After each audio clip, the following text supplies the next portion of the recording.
Assalamualaikum warahmatullahi wabarakatuh. Kita buka dulu kelas kita pada pagi ini dengan suratul Fatihah.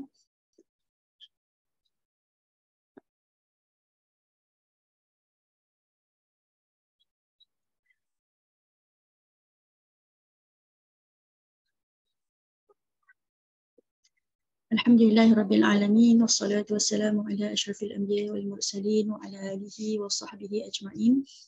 Alhamdulillah, syukur kita kepada Allah kerana Allah masih lagi berikan kita peluang untuk kita sama-sama tadabbur Al-Quran insya-Allah di penghujung Ramadan. Alhamdulillah.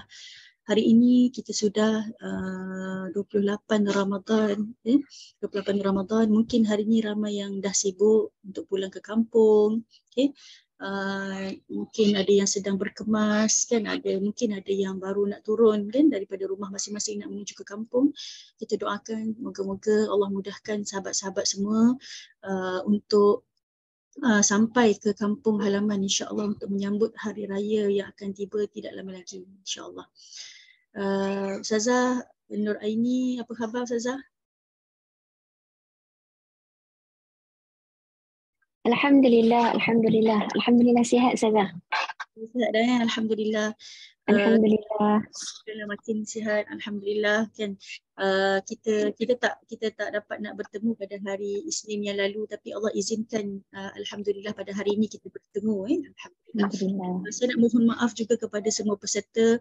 Saya cuba sebaik mungkin lah sebab saya dah berada di kampung sebenarnya. Sebenarnya jarang saya live dekat kampung. Tapi alhamdulillah internet pun kita doakan moga-moga okey, insya-Allah. Dan kalau perasan tengoklah saya punya gambar ni pun tak berapa cantik juga sebenarnya sebab lighting dalam tempat bilik yang sesuai untuk saya live pada malam ini, pada pagi ini, bilik ni je lah kan.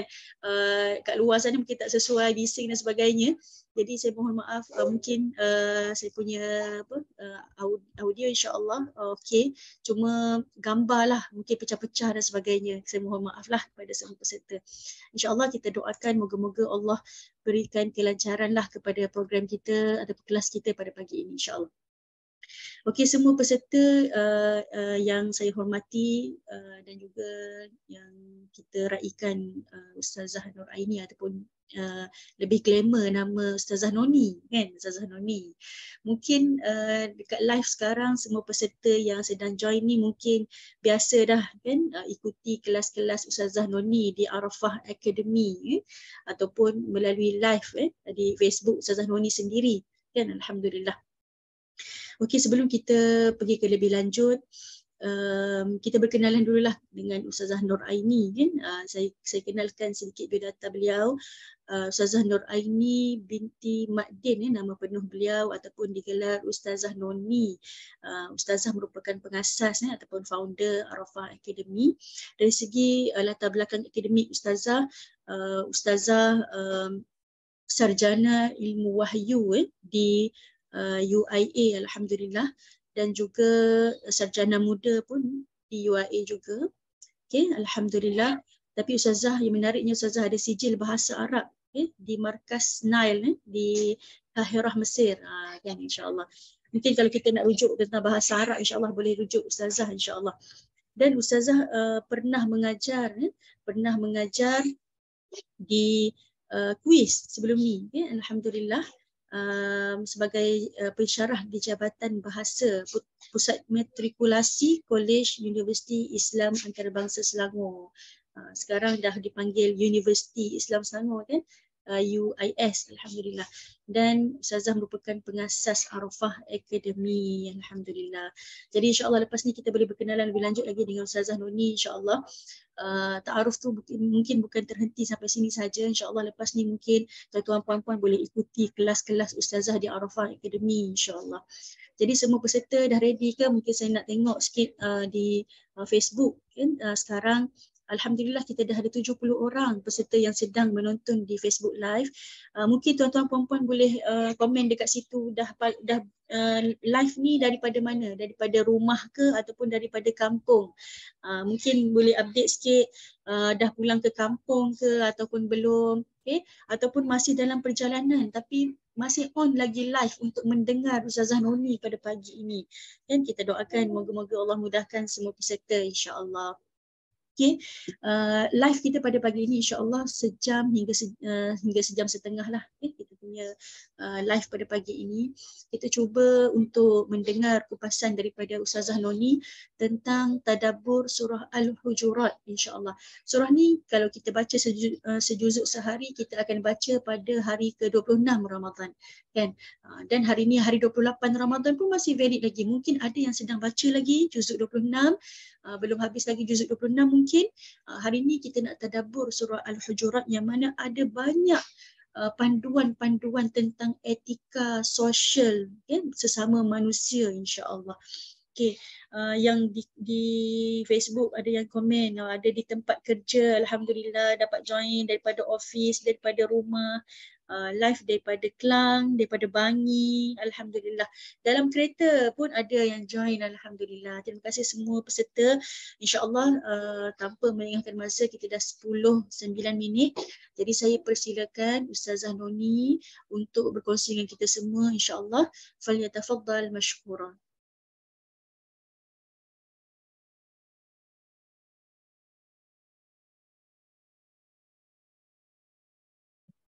Subhanallah, subhanallah. Ustazah clear tak suara saya? Baik, tuan-tuan perempuan, sebelum saya mulakan boleh bagi feedback. Adakah suara saya didengari dengan baik dan juga adakah tuan-puan menonton skrin? Dan juga skrin kita ni saya tak tulis-tulis lah sebab takut ambil masa. Biasanya saya akan lukis-lukis juga tapi takut ambil masa. Jadi hari ni sekadar kita paparkan skrin dan kita akan beri fokus kepada perkara-perkara tertentu. Clear? Alhamdulillah. Baik, suara jelas, skrin nampak. Baik, Alhamdulillah. Alhamdulillahirrabbilalamin wa bihi nasta'in. Wassalatu wassalamu ala sayyidil mursalin wa ala alihi wa ashabihi ajma'in. Subhanaka la ilma lana illa ma 'allamtana innaka antal alimul hakim. Rabbi shrah li sadri wa yassir li amri wahlul 'uqdatam min lisani yafqahu qawli. Allahumma inna nas'aluka 'ilman nafi'a wa rizqan tayyiba wa 'amalan mutaqabbala. Allahumma anfa'na bima 'allamtana wa 'allimna ma yanfa'una wa zidna 'ilma. Barikillahumma lana fi syahri Ramadan wa ballighna lailatal qadr. Allahumma innaka 'afuwun tuhibbul 'afwa fa'fu 'anna wa 'an walidina wa 'an jami'il muslimina wal muslimat wal mu'minina wal mu'minat al-ahya'i minhum wal amwat birahmatika ya arhamar rahimin. Wa sallallahu ala sayyidina Muhammad wa ala alihi wa ashabihi ajma'in walhamdulillahi rabbil alamin. Assalamualaikum warahmatullahi wabarakatuh. Yang dimuliakan Ustazah Nik Fatimah dari Mutiara Tadabbur dan seluruh pasukan Mutiara Tadabbur, tuan-tuan perempuan yang hadir pada pagi ini, hadirin hadirat, alhamdulillah. Pertamanya saya minta maaf banyak-banyak di atas penangguhan kelas yang sepatutnya berlaku pada 2 hari lepas, iaitu pada hari Isnin 17 April, terpaksa dibawa ke hari ini atas faktor kesihatan yang kurang baik.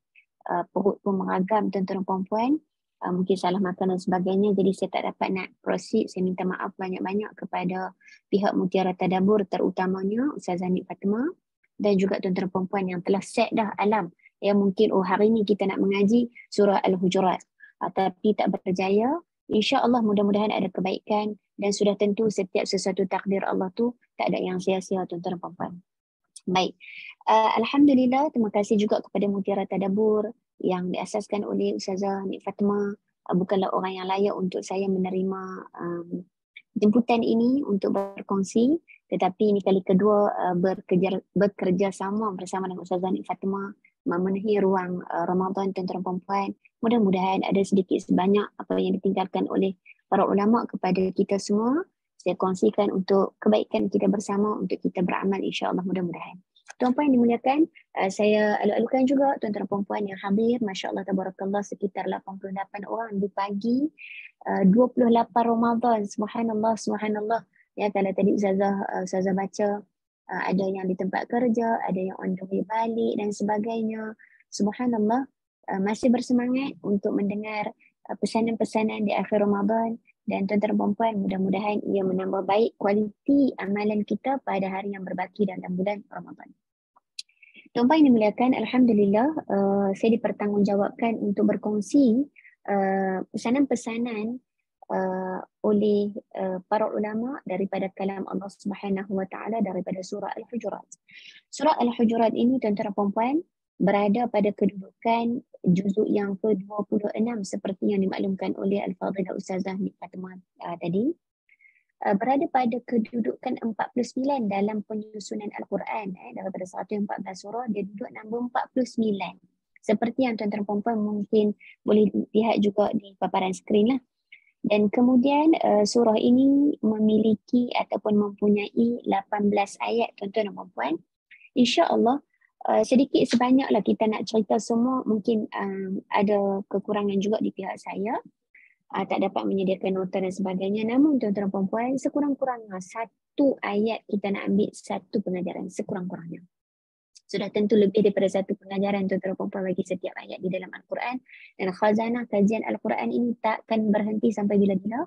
Jadi perlukan masa, perlukan lagi belajar insya-Allah daripada asatizah yang lain. Mudah-mudahan ada manfaat. Tuan-puan dimuliakan, saya buat pengenalan ringkas lebih kurang 5-10 minit berkaitan dengan surah ini, surah Al-Hujurat. Ya. Surah yang ke-49 menduduki juzuk yang ke-26 dan surah ini disebutkan oleh para ulama, surah ini adalah surah Madaniyah.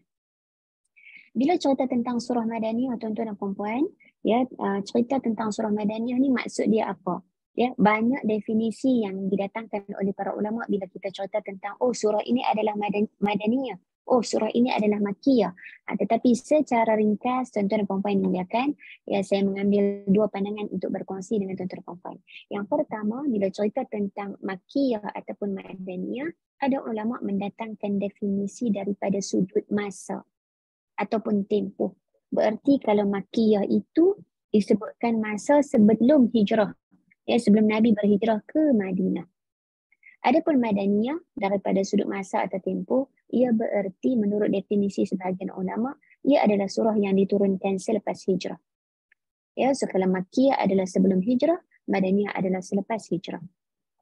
Adapun daripada sudut tempat, ya, daripada sudut lokasi, sebahagian ulama berpandangan bila sebut Makkiyah, ia adalah surah yang diturunkan di Makkah. Ya, kalau tengok dia macam connected dengan definisi pertama, tapi ada perbahasan lanjut yang saya tak panjangkan. Tapi menurut definisi yang kedua, ia adalah Makkiyah adalah surah yang diturunkan di Makkah dan Madaniyah adalah surah yang diturunkan di Madinah. Ada kulli hal tuan-tuan dan puan-puan, ada signifikan dia bila kita nak mengaji Al-Quran ni, kita tengok juga Makkiyah ke Madaniyah, turun di Makkah ke turun di Madinah, turun di sebelum hijrah ke turun selepas hijrah. Tetapi saya harap tuan-tuan dan puan-puan teruskan kajian, teruskan membaca, ya. Dan nature surah-surah Makkiyah ini secara asasnya tuan-tuan dan puan-puan, ia seputar atau sekitar tentang keimanan, tentang tauhid, tentang akidah. Tidak lain dan tidak bukan bila cerita iman kepada Allah. Dan 6 perkara. Yang 6 perkara lain, yang 5 perkara lain yang wajib diimani. Beriman kepada Allah, beriman kepada malaikat, beriman kepada kitab, beriman kepada Rasul, kepada qada dan qadar, dan beriman kepada hari kiamat. Jadi kalau tuan-tuan dan puan-puan tengok nature surah tersebut, ia lebih straightforward, lebih berbincang tentang akidah, keimanan dan kepercayaan serta keyakinan kepada 6 perkara, terutamanya iman kepada Allah dan hari kiamat, maka kebiasaannya nature tersebut adalah nature surah Makkiyah.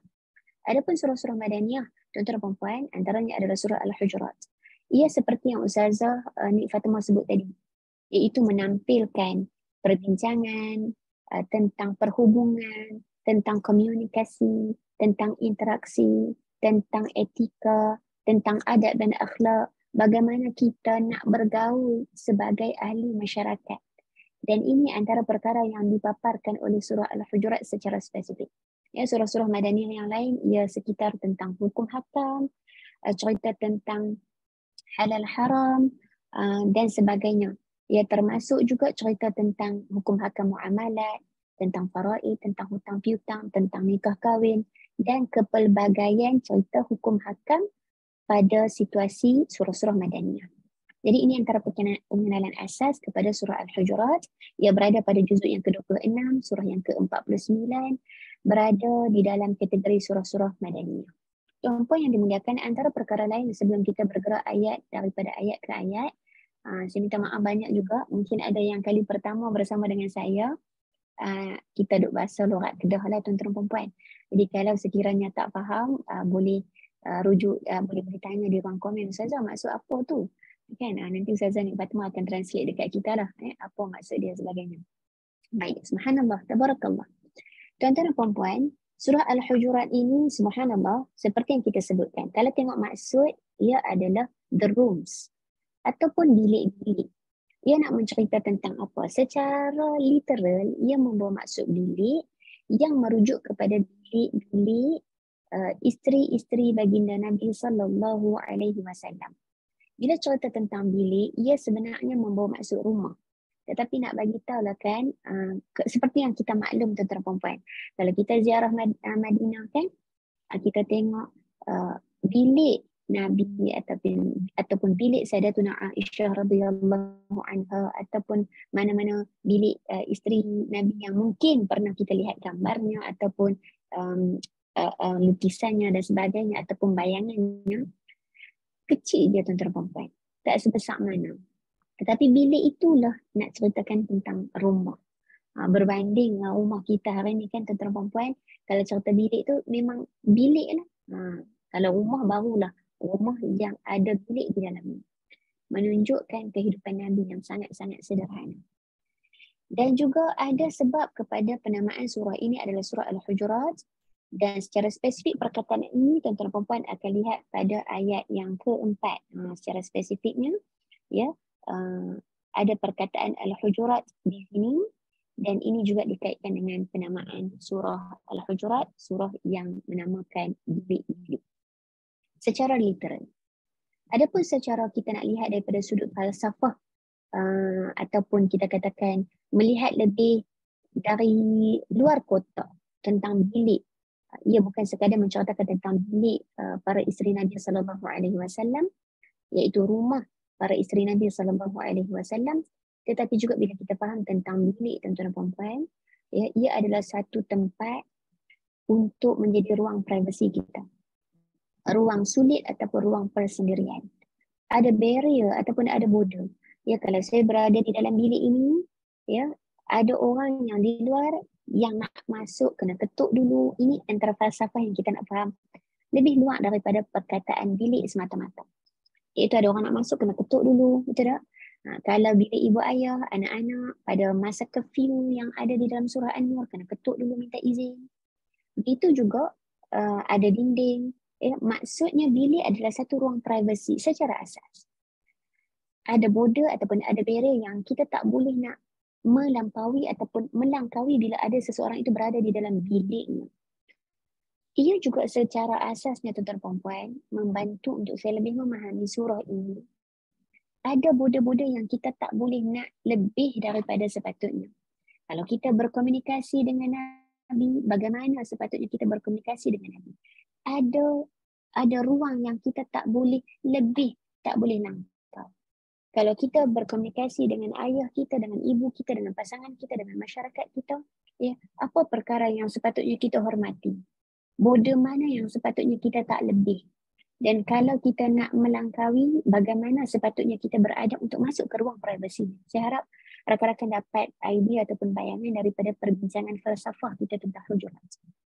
Ada perkara yang mesti dituruti sebelum kita masuk ke dalam bilik orang lain secara asas. Baik, tuan-tuan dan puan-puan, mudah-mudahan ia memberi satu excitement ataupun keterujaan untuk kita sama-sama mengembara ke 18 ayat insya-Allah. Antara poin pengenalan lain untuk surah Al-Hujurat, tuan-tuan dan puan-puan yang dimuliakan, surah ini subhanallah tabarakallah. Kata Syekh Muhammad Sayyid Madhi, Suratul Hujurat tubayyinu lana. Surah ini menceritakan kepada kita semua tentang kaifa tata'amalu ma'asyara. Ya, bagaimana nak berkomunikasi, bagaimana nak berinteraksi dengan syarak. First thing first, macam mana kita sebagai seorang hamba kepada Allah Subhanahu Wa Taala, sebagai seorang muslim, sebagai seorang mukmin, sebagai seorang manusia yang diciptakan oleh Allah Taala, bagaimana kita nak berinteraksi dan berkomunikasi dengan syarak. Kedua, ma'an Nabi sallallahu alaihi wasallam, bagaimana juga kita nak berinteraksi dengan Nabi sallallahu alaihi wasallam. Kita dah tak berinteraksi dengan Nabi, ya, Nabi dah wafat. Tuan-tuan dan puan-puan, interaksi dan komunikasi kita berterusan, adab dan akhlaknya walaupun baginda Nabi sallallahu alaihi wasallam telah meninggalkan kita. Adab ketika berkomunikasi ketika Nabi masih ada bersama dengan para sahabat adalah adab yang sama yang kita juga kena lakukan, kita kena jaga walaupun Rasulullah sallallahu alaihi wasallam telah wafat, telah meninggalkan kita, kita tak bertemu dengan Rasulullah. Ada etika, ada prinsip, ada tata cara, ya, ada peraturan bagaimana nak berkomunikasi dengan Nabi sallallahu alaihi wasallam, dan ini antara perkara yang dibincangkan oleh surah Al-Hujurat. Antara lain, rakan-rakan dimuliakan, surah Al-Hujurat juga menampilkan etika dan tata cara berhubung ataupun berinteraksi dengan ma'al mu'minin, dengan orang-orang beriman secara spesifik. Dan tuan-tuan dan puan-puan, surah ini adalah surah yang mempunyai 5 seruan ya ayyuhalladzina amanu.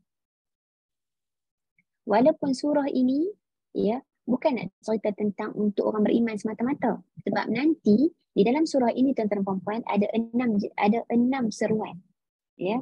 5 seruan kepada orang-orang yang beriman secara spesifik, ya ayyuhalladzina amanu, dan 1 ayat yang kita akan lihat nanti adalah ya ayyuhan nas, wahai sekalian manusia. Yang kebiasaannya ya ayyuhan nas, ayat yang berbunyi ya ayyuhan nas, seruan wahai sekalian manusia, kebiasaannya menempati surah-surah Makkiyah. Tapi ini perbahasan lanjut yang saya tak pandangkan. Nak bagi tahu kata dalam surah ini ada 18 ayat surah ini tuan-puan. Daripada 18 ayat ada 6 ayat yang berbunyi seruan, yang datang dalam bentuk seruan. 5 secara khusus kepada orang beriman dan 1 secara umum kepada seluruh manusia iman ataupun tidak. Dan itu antara etika yang kita akan lihat juga. Namun yang keempat saya sebutkan tadi, yang ketiga tadi adalah ya, etika berkomunikasi, berinteraksi, bermasyarakat, bergaul dengan orang-orang beriman. Yang keempat, tuan-tuan dan puan-puan, etika dan prinsip tata cara ketika mana bergaul dengan ma'akullin nas, dengan each and everyone, manusia, semua orang, tak kira lah beriman ke tidak, ya muslim ke tidak, tata cara yang sama mesti kita laksanakan menurut panduan surah Al-Hujurat, ya, dengan jiran muslim, dengan jiran bukan muslim, dengan orang yang fasik ataupun dengan orang yang ingkar dan sebagainya. Ada etika untuk kita bergaul secara sama rata. Dan yang kelima, tuan-tuan dan puan-puan, surah ini juga menceritakan adab dan akhlak kita berinteraksi dengan Tuhan pencipta kita, sudah tentu Allah Subhanahu Wa Taala. Jadi 5 prinsip ini ataupun 5 tata cara adab dan akhlak yang diketengahkan oleh surah Al-Hujurat. Bagaimana kita nak berinteraksi dengan syarak, bagaimana kita nak berinteraksi dengan Nabi sallallahu alaihi wasallam, bagaimana kita nak berinteraksi dengan orang mukmin, bagaimana kita nak berinteraksi dengan setiap manusia di atas muka bumi, dan bagaimana kita nak berinteraksi dengan Tuhan pencipta kita, Allah Rabbul Alamin. Maka ini antara gambaran surah Al-Hujurat yang kita akan go through insya-Allah. Terima kasih banyak tuan-tuan dan puan-puan yang bersama dengan kita, ya, bantu untuk tag dan juga share live ini. Dan mudah-mudahan ada kebaikan kepada pihak Mutiara Tadabbur, kepada pihak kita semua insya-Allah. Baik, subhanallah, subhanallah. Jom kita go through pada ayat yang pertama. Seperti yang saya sebut, sekurang-kurangnya 1 pelajaran bagi 1 ayat ataupun mungkin 2 ayat 1 pelajaran seperti mana yang kita sempat lah, ya, tuan-tuan puan-puan. A'udzu billahi minasyaitonir rajim. Bismillahirrahmanirrahim. Ya ayyuhalladzina amanu la tuqaddimu baina yadayillahi wa rasulih wattaqullah innallaha sami'un alim. Ayat pertama tuan-tuan dan puan-puan, ya ayyuhalladzina amanu, dimulakan dengan seruan wahai orang-orang yang beriman yang pertama. Maksudnya ini, surah ini buka-buka tuan-tuan dan puan-puan, buka terus seruan kepada orang beriman. Ada dua perkara yang saya nak kongsikan tuan-tuan dan puan-puan. Yang pertama, di dalam Al-Quran ada lebih daripada 80 seruan kepada orang-orang beriman. Dan ini antaranya, ya ayyuhalladzina amanu. Dan kebiasaannya, ya ayyuhalladzina amanu adalah ayat yang menempati surah-surah Madaniyah ataupun ia adalah ayat-ayat Madaniyah. Ya, secara umumnya lah kita nak share formula supaya tuan-tuan dan puan-puan akan rasa teruja. Bila baca Quran, ya ayyuhalladzina amanu, hari itu ya dekat Mutiara Tadabbur, Ustazah Anik Fatimah, Ustazah ni sebagai misalnya lah. Ya, Ustazah ni maksudnya cikgu. Dia lah tuan-tuan perempuan. Bukanlah kami mengangkat dia rekan na'udzubillah min zalik. Moga-moga Allah Ta'ala pelihara niat kami semua. Sekadar untuk berkongsi tuan-tuan perempuan. Kalau ya ayyuhalladzina amanu, kebiasaannya adalah surah-surah Madaniyah. Ya, berarti surah yang diturunkan di Madinah ataupun surah yang diturunkan selepas hijrah. Kenapa? Kerana ya ayyuhan nas, kebiasaannya menempati surah Makkiyah kerana pada ketika itu seruan kepada seluruh manusia. Adapun di Madinah ataupun selepas Nabi berhijrah, dah ramai orang beriman kepada Nabi SAW. Jadi seruan itu lebih tertumpu kepada orang-orang yang beriman. Baik. Ya ayyuhalladzina amanu, tadi saya kongsikan tuan-tuan perempuan lebih daripada 80 seruan wahai orang-orang beriman di dalam Al-Quran. Yang kedua, yang kata ulama tafsir sebahagiannya, bila jumpa ayat-ayat ya ayyuhalladzina amanu, orang yang ada iman di dalam hatinya, dia akan memperbetulkan kedudukan dia, yang memperbetulkan kacamata dia. Yang ni saya tambah ni kacamata kan, memperbetulkan perhatian dia. Daripada dia tak fokus, dia terus fokus. Sebab apa? Sebab orang yang beriman, orang yang ada iman di dalam hati dia, dia merasai ayat tersebut sedang fokus kepada dia, sedang menyeru dia, sedang memanggil dia, wahai orang beriman.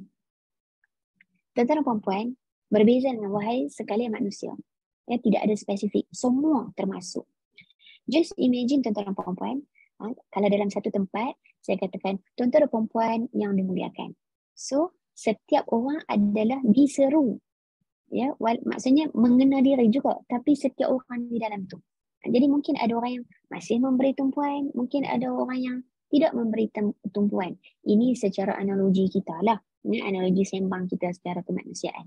Ya, mungkin ada orang yang masih sebelum bagi perhatian tu, dia masih lagi buat perkara-perkara yang sepatutnya diselesaikan. Tapi bila misalnya saya sebutkan, wahai orang-orang yang hari ini memakai baju berwarna hijau, kan, kalau orang yang aku dah hijau tu,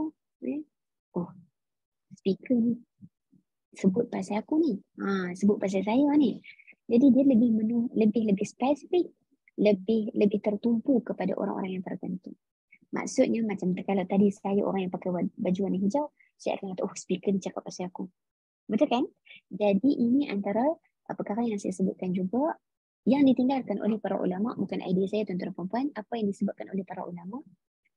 Orang-orang yang beriman, bila dia melalui ayat-ayat ya ayyuhalladzina amanu, wahai orang-orang yang beriman, dia akan beri perhatian sepenuhnya kepada ayat ini kerana iman yang ada di dalam hatinya, iman yang ada di dalam dirinya akan memperbetulkan kedudukannya untuk melihat ayat ini secara fokus. 3. Tuan-tuan dan puan-puan, apabila tuan-tuan dan puan-puan melewati ayat-ayat ya ayyuhalladzina amanu, beri perhatian kerana selepas ayat ataupun selepas frasa ya ayyuhalladzina amanu tersebut mesti ada frasa, sama ada Allah Ta'ala nak suruh kita buat sesuatu ataupun Allah Ta'ala nak larang kita daripada berbuat sesuatu. Setiap kali kita jumpa ayat-ayat seruan, especially kita tengah bincang ya ayyuhalladzina amanu, beri perhatian. Sebab selepas frasa wahai orang-orang beriman, mesti ada satu arahan. Whether Allah Ta'ala nak suruh kita buat sesuatu ataupun Allah Ta'ala nak larang kita daripada berbuat sesuatu. Seperti misal dalam ayat pertama, ya ayyuhalladzina amanu, wahai orang-orang beriman, la tuqaddimu baina yadayillahi wa rasulih. Jangan kamu memandai-mandai melakukan satu-satu perkara sebelum dapat satu-satu hukum, dapat keputusan, dapat kebenaran daripada Allah dan Rasul. C adalah tuqaddimu baina yadayillahi wa rasul. Jangan pandai-pandai. Larangan, jangan mendahului Allah dan Rasul. Larangan, jangan terkehadapan membuat satu keputusan yang belum Allah Ta'ala turunkan wahyu, yang belum Nabi ajarkan kepada kita. Yang Nabi tak suruh buat, kita buat. Yang Nabi buat, kita tak buat. Jangan pandai-pandai. Kan itu arahan kan tuan-tuan perempuan. Jadi bila selepas ini tuan-tuan perempuan lihat ya ayyuhallazina amanu, antara formula dia juga adalah melihat. Selepas itu mesti ada satu arahan ataupun satu larangan yang kita kena patuhi. Dan yang terakhir, yang keempat tuan-tuan perempuan, ya ayyuhallazina amanu, kata juga sebahagian ulama. Orang yang benar-benar beriman. Orang yang benar-benar beriman, bila dia baca satu-satu ayat, ya tuntutan kepada orang beriman, orang yang benar-benar beriman, dia tidak akan menampilkan any excuses. Dia tak akan bagi tahu sebarang alasan. Alah nantilah, tunggulah dapat hidayah. Nanti-nantilah, bila dah pencen, misalnya. Nanti-nantilah, esok masih ada. Ya. Tidak menangguh-nangguhkan satu perkara. Orang beriman terus buat setelah mendapat satu-satu arahan, sama ada perintah dilaksanakan ataupun satu-satu perintah larangan. Dan ini akan kita tengok dalam kisah dua orang sahabat. Nanti insya-Allah nak membuktikan keimanan itu akan menyebabkan seseorang yang beriman bersegera melaksanakan kepatuhan kepada Allah. Orang beriman tidak ada banyak excuse, tidak ada excuse, bahkan orang beriman tidak beralasan, orang beriman tidak melakukan penangguhan, orang beriman tidak orang kata apa, menanti-nanti. Nantilah, nanti. Okey, menunggu-nunggu satu-satu masa.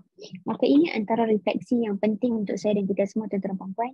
Kita nak jadi orang beriman yang benar-benar beriman dan setiap kali disuruh buat sesuatu perkara bersegera tanpa menangguh. Baik, ayat pertama tuan-tuan perempuan, saya tak huraikan satu-satu dah.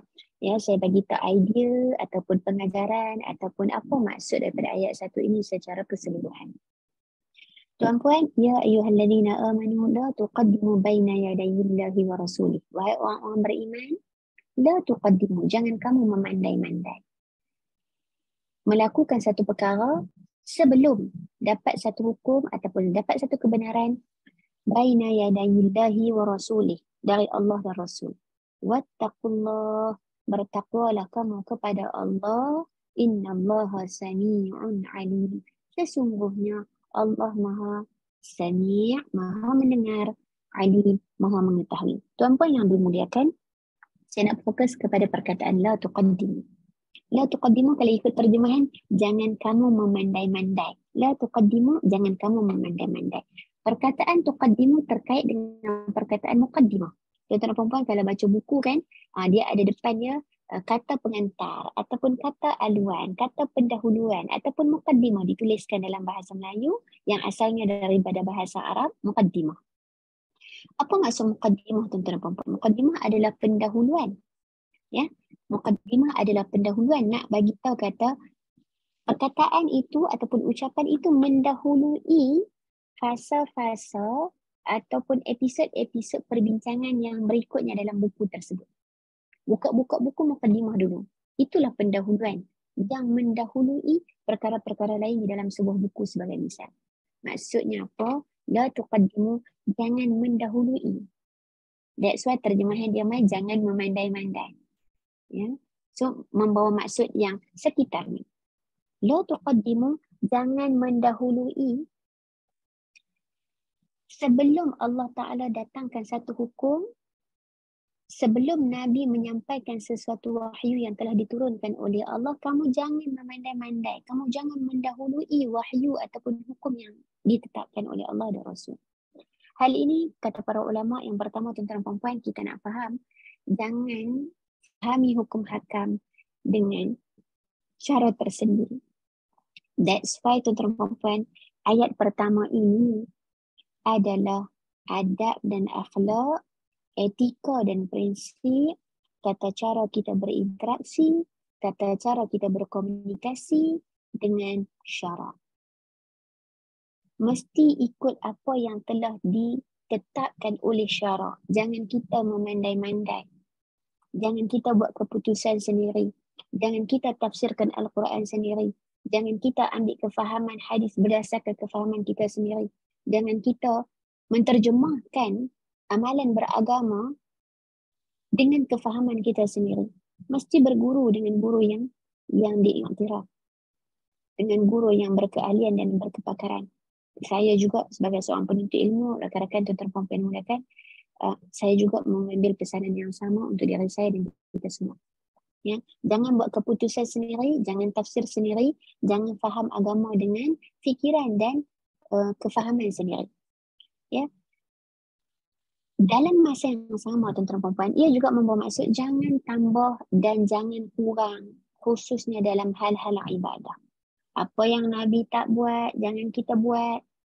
Apa yang Nabi buat, jangan kita kurangkan. Jangan kita add on, ikut perisa ataupun flavor yang kita suka. Ya, asalkan baik dan sebagainya. Ini antara perkara-perkara yang disebutkan oleh para ulama tafsir ketika mana mentafsirkan ayat yang pertama. Kes dia pasal apa? Faham tak kes dia pasal apa? Kes dia, tuan-tuan dan puan-puan, sebenarnya begini, ada dalam peristiwa yang disebutkan oleh oleh kebanyakan para ulama tafsir. Ya, berlakunya satu peristiwa yang mana ada sekelompok manusia ataupun ada orang yang berpuasa pada hari Syak. Berpuasa pada 30 Syakban. Berpuasa lebih awal. Belum disuruh berpuasa sedangkan berpuasa bermula 1 Ramadan. Tapi dia mula awal. Ini yang maksudnya la tuqaddimu, jangan mendahului. Kalau disebutkan, diperintahkan ya, untuk berpuasa 1 Ramadan, jangan kita memandai-mandai, tak apalah aku ambil advance misalnya. Dan peristiwa ini ternyata disebut di dalam tafsir ataupun kitab-kitab tafsir Ustazah Nik Fatimah ataupun asatidzah yang lain sekiranya ada, boleh buat pembetulan sekiranya saya tersalah sirah dan sebagainya. Tersalah fakta dan sebagainya. Ini antara yang disebutkan. Sebab ada kelompok yang dia dah puasa awal lagi. Sedangkan puasa itu ia bermula Ramadan. Tetapi ada yang berpuasa pada hari Syak. Begitu juga ada sebahagian yang menceritakan berlaku satu peristiwa yang mana ada yang melakukan penyembelihan, ada beberapa orang yang melakukan penyembelihan sempena hari raya Kurban, ya, sempena Idul Adha, tapi dia buat dulu sebelum Rasulullah buat. Sebelum Rasulullah perintahkan. Belum pun Rasulullah SAW memerintahkan mereka untuk berkorban. Maksudnya untuk menyembelih. Dia buat dulu. Dia pandai-pandai. Dia mendahului Rasulullah. Maka sebab itu ayat pertama ini berbunyi la tuqaddimu baina yadayillahi wa rasulih. Ada pun diceritakan itu tuan-tuan puan-puan secara spesifik, namun ibrahnya, pengajarannya, ya, refleksi kita adalah secara umum. Jangan buat keputusan sendiri. Balik kepada syarak. Lihat dulu sebelum kita buat sesuatu perkara. Sebelum kita sebarkan satu-satu perkara. Sebelum kita komen satu-satu perkara. Sebelum kita memahami satu-satu perkara dengan akal fikiran kita sendiri. Cuba lihat syarak. Betul tak syarak maksudkan begitu? Apa yang Allah Ta'ala hukumkan? Apa yang Nabi komen di dalam hadis? Ataupun bagaimanakah pelajaran yang sepatutnya kita faham dalam satu-satu hal? Jangan menterjemahkan dengan diri sendiri. Begitu juga ada yang memaksudkan, ada yang menceritakan peristiwa ini kerana ada orang yang menyembelih ibadah kurban, melakukan ibadah kurban sebelum solat Aid, sebelum solat hari raya. Jadi kalau lakukan sebelum tu boleh makan ke? Boleh tak makan daging tersebut? Kata ulama boleh. Cuma dia tak jadi ibadah kurban. Dia jadi sembelihan biasa. Subhanallah. Jadi peristiwa-peristiwa inilah disebutkan oleh para ulama sebab kepada penurunan ayat yang pertama. Ada beberapa perkara lain lagi tapi saya tak panjangkan, cukup untuk kita memahami itu antara sirah yang dinyatakan oleh para ulama di sebalik surah ini. Di sebalik ayat yang pertama. Jadi idea untuk saya, pengajaran untuk saya dan kita semua tuan-tuan dan puan-puan, patuhi apa yang ada di dalam syarak. Ya, bukan kita faham sendiri. Ya, jangan mendahului Allah, jangan mendahului Rasulullah. Follow apa yang ada di dalam Al-Quran, follow apa yang ada di dalam hadis, follow apa yang ada di dalam syarak berdasarkan penerangan asatizah yang berkebolehan, berkeahlian, berkepakaran. Jangan tambah dalam hal-hal ibadah perkara yang Nabi tak buat. Jangan kurangkan perkara-perkara yang Nabi buat. Saya rasa macam nak adjust sikit lah, nak alter sikit lah. Tak kisahlah apa pun perkataan dia, ya adjust ke alter ke renovate ke whatsoever kan. Saya rasa macam kena ada lah. Yang ni sepatutnya kenapa macam ni? Tak boleh. Ya tuan-tuan dan puan, apa yang ada di dalam syarak itu yang ditentukan. Maka ini yang pertama adalah adab kita berkomunikasi dan berinteraksi dengan syarak. Kenapa di hujungnya pesanan Allah Ta'ala adalah takwalah kepada Allah. Takwa ini tuan-tuan dan puan, takutlah kepada Allah, takutlah kepada adab Allah. Dengan cara apa? Dengan cara buat apa yang Allah Ta'ala suruh dan tinggalkan apa yang Allah Ta'ala larang. Kerana Allah itu maha mendengar setiap perkataan kita walaupun tersembunyi. Dan Allah Ta'ala maha mengetahui setiap perbuatan kita walaupun di dalam gelap ataupun di belakang orang ataupun dalam keadaan apapun, Allah mendengar dan Allah maha mengetahui. Tuan-puan, saya panjangkan pada ayat pertama, maka ayat-ayat berikutnya kita tengok mana yang sempat panjang, mana yang pendek. Tuan-puan, ayat yang kedua, ya ayyuhalladzina amanu. Masih lagi seruan kepada orang-orang beriman. La tarfa'u aswatakum fawqa sawtin nabi wa la tajharu lahu bil qawli ka jahri ba'dikum li ba'd an tahbata a'malukum wa antum la tash'urun. Subhanallah. Ayat kedua tuan-tuan puan-puan masih lagi berbicara dan seruan kepada orang-orang beriman. Kerana situasi ini berlaku kepada orang-orang beriman. Wahai orang beriman, la tarfa'u aswatakum fawqa sautin nabi. Jangan kamu angkat suara kamu, jangan kamu tinggikan suara kamu, jangan kamu keraskan suara kamu. Tarfa'u meninggikan atau mengangkat. Aswatakum suara kamu. Fawqa sautin nabi, melebihi suara nabi. Tuan-tuan dan puan-puan, kita masuk pada ayat yang kedua. Ia bermula secara spesifiknya adalah adab dengan Nabi sallallahu alaihi wasallam. Subhanallah. That's why disebutkan tadi, ya, ketika Nabi masih hidup bersama dengan para sahabat, ada tata cara, tata susila, ada prinsip dan etika, ada adab dan akhlak berkomunikasi dengan Nabi. Kalau tadi, jangan hang pandai-pandai buat keputusan kalau Nabi tak sebut lagi. Yang kedua, datang pula. Cuma yang pertama tadi disebutkan secara asasnya temanya adalah berkomunikasi dengan syarak. Kerana disebutkan tadi, la tuqaddimu baina yadayillahi wa rasulih. Ya, jangan memandai melebihi Allah dan jangan memandai melebihi Rasul. Masuk ayat kedua, secara spesifik, adab dengan Rasul. Jangan kamu tinggikan suara, jangan angkat suara kamu, jangan melebihi suara Nabi. Wala tajharu lahu bil qawli ka jahri ba'dikum li ba'd. Dan janganlah kamu menyaringkan suara kamu, lantang, tinggi, kuatkan suara kamu semasa bercakap dengannya. Dengan siapa tu? Dengan Nabi lah. Ya. Bila cakap dengan Nabi, janganlah lantangkan suara, tinggikan suara, janganlah menyaringkan suara kamu dengannya. Kajahri ba'dikum li ba'd. Seperti mana kamu sembang dengan orang lain. Masa kamu sembang dengan kawan kamu, kamu nyaringkan suara. Kamu sembang dengan Nabi pun kamu menyaringkan suara. Tak boleh buat macam tu. Jangan kamu menyaringkan suara. Jangan kamu melantangkan suara bila bercakap dengan Nabi. Macam mana kamu menyaringkan suara semasa bercakap dengan ba'dikum li ba'd. Macam kamu cakap dengan orang lain. An tahbata a'malukum. Larangan yang demikian supaya amal-amal kamu tidak hapus pahalanya. An tahbata a'malukum. Tidak sia-sia. Wa antum la tash'urun. Sedang kamu tidak menyadari. Tuan-tuan dan puan-puan, cerita ringkas dia di dalam ayat yang kedua ini, ia terkait dengan ayat yang pertama juga.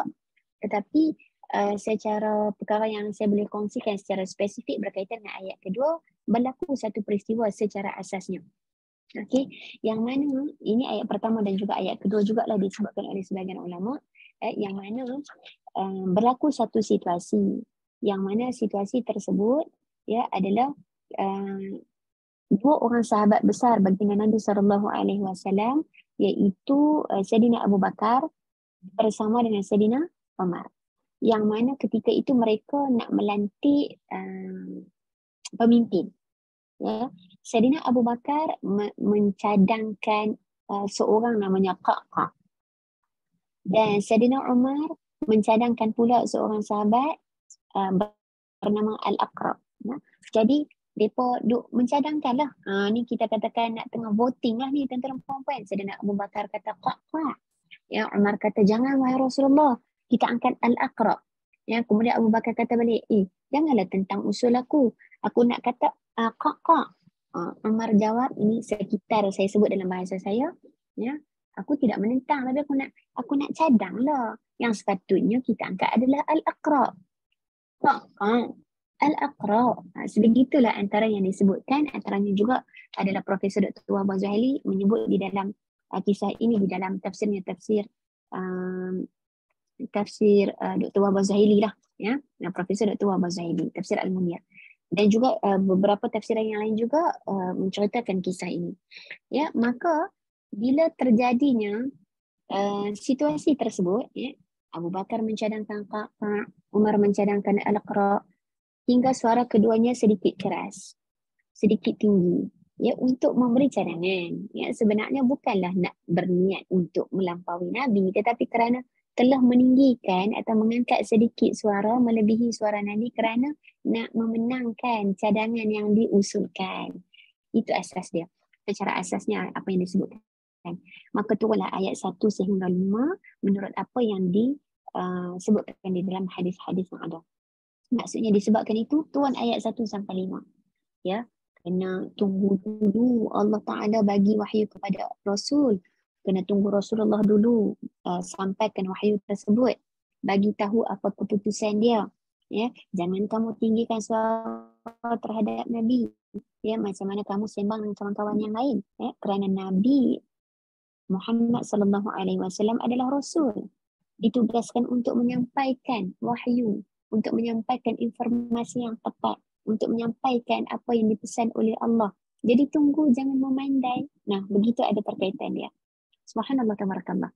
Maka ini juga antara yang disebutkan dan kemudian turunlah ayat ini untuk menegur kita semua. Kita semua. Dalam situasi apapun mesti ada adab dengan Rasulullah. Termasuk tuan-tuan puan-puan bila kita hari ini berziarah ke Mekah, berziarah ke Madinah, berziarah ke Haramain. Ya, ada tata cara bila kita masuk Raudah, kita ziarah Nabi SAW, kita berselawat ke atas Nabi SAW. Ya, kadang-kadang ada keterlaluan di sekitar rumah Nabi, di dalam Raudah, meninggikan suara, merayu-rayu yang sangat kuat, mengangkat suara dan sebagainya. Kita khawatir kita sedang melangkaui batasan ayat ini. La tarfa'u aswatakum fawqa sautin Nabi. Jangan kamu angkat suara melebihi suara Nabi. Berarti adab bersama Rasulullah itu ketika hayat Nabi, bahkan setelah kewafatan Nabi, adab tersebut masih lagi valid. Dan janganlah kita meninggikan suara seperti mana kita meninggikan suara ataupun mengeraskan suara bila kita sembang dengan orang-orang lain. Sebab apa? Antahbata a'malukum wa antum la tash'urun. Risau kalau amalan yang kita buat tu terhapus begitu sahaja pahalanya hanya kerana kita tidak beradab dengan Nabi SAW. Itu antara perkara yang saya boleh ringkaskan bagi ayat yang kedua. Namun tuan-tuan perempuan, dalam ayat ini juga nak ceritalah ada seorang sahabat, ya, yang disebutkan oleh ulama namanya adalah Thabit. Thabit. Yang mana Thabit ini disebutkan adalah orang yang lantang. Orang yang suaranya memang lantang, orang yang memang suaranya sedikit keras. Memang orangnya begitu. Bila turun ayat ini, ya, Masya Allah, tabarakallah. Ini tanda orang beriman, ya, tuan-tuan perempuan. Dia terus rasa ayat tu kritik dia. Ya, dia terus rasa ayat tu kenakan dia. Maksudnya tegur dia. Dan ini antara perkara yang sepatutnya kita wujudkan di dalam diri kita saat kita berinteraksi dengan Al-Quran.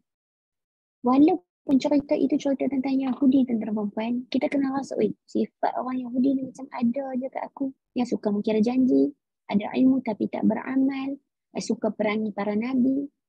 Perangi tidak hanya dengan senjata, tembok ataupun berkuda. Bahkan mungkin menghina isteri-isteri Nabi juga adalah memerangi Nabi. Tidak beriman dengan Nabi dengan sepenuhnya ataupun tidak beramal dengan sunnah Nabi, bahkan menghardik pula sunnah-sunnah Nabi. Itu juga kita khawatir kita sedang memerangi Nabi. Jadi perangai-perangai Yahudi itu, jangan kita kata, ni cerita Yahudi, tak ada kaitan dengan aku. Ni cerita Nasrani, tak ada kaitan dengan aku sebab aku bukan Yahudi, bukan Nasrani. Tidak. bagaimana ayat ini bukan tegur Sabit, tapi disebutkan oleh para ulama, Sabit dia bila turun ayat ini dia terasa, Allah, aku dah tu, ni bahasa saya lah tuan-tuan perempuan, aku dah terkena ni, dan jadi ahli neraka dah, suruh aku kuat. Maka disebutkan Nabi SAW menyebut kepada Sabit secara ringkasnya, tak, kamu adalah ahli syurga.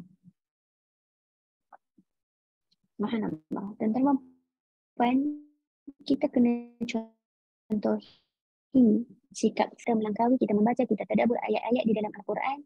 Ada pun cerita tentang mukmin, ada pun cerita tentang kafir, ada pun cerita tentang munafik. Cuba semak mereka cakap tentang diri saya. Ada ayat ini yang aku buat. Kalau ayat al-aswat ataupun fawqa sautin Nabi, jangan tinggikan suara dengan Nabi, melebihi suara Nabi, itu secara asasnya perbincangan ayat kedua. Kenapa? Kerana Nabi adalah kekasih Allah. Nabi adalah utusan Allah. Satu-satunya sosok tubuh yang sepatutnya dimuliakan, diagungkan, ditinggikan dalam apapun keadaan. Maka dalam hidup kita secara kemanusiaan, siapa lagi orang yang kita respect? Siapa lagi orang yang sepatut kita muliakan? Contohnya, ibu ayah kita. Dan kita boleh mengambil pelajaran daripada ayat kedua. Maksudnya Allah Ta'ala nak bagi tahu dengan orang yang dimuliakan, dengan utusan Allah, tak boleh tinggikan suara, kena cakap elok-elok, kena bersopan santun. Maka indirectly kita juga belajar dengan ibu ayah yang melahirkan kita, ya, yang telah mengandungkan kita, yang menyusukan kita, yang menafkahi kita, yang bagi kita sepenuh pengasuhan dan sebagainya, juga sepatutnya mendapat kemuliaan dan penghormatan dari kita. Tak boleh bertekak. Dan kalau ada perkara yang ibu ayah kita mungkin buat tak berapa nak betul dan sebagainya, kita perlu tegur dengan teguran yang baik.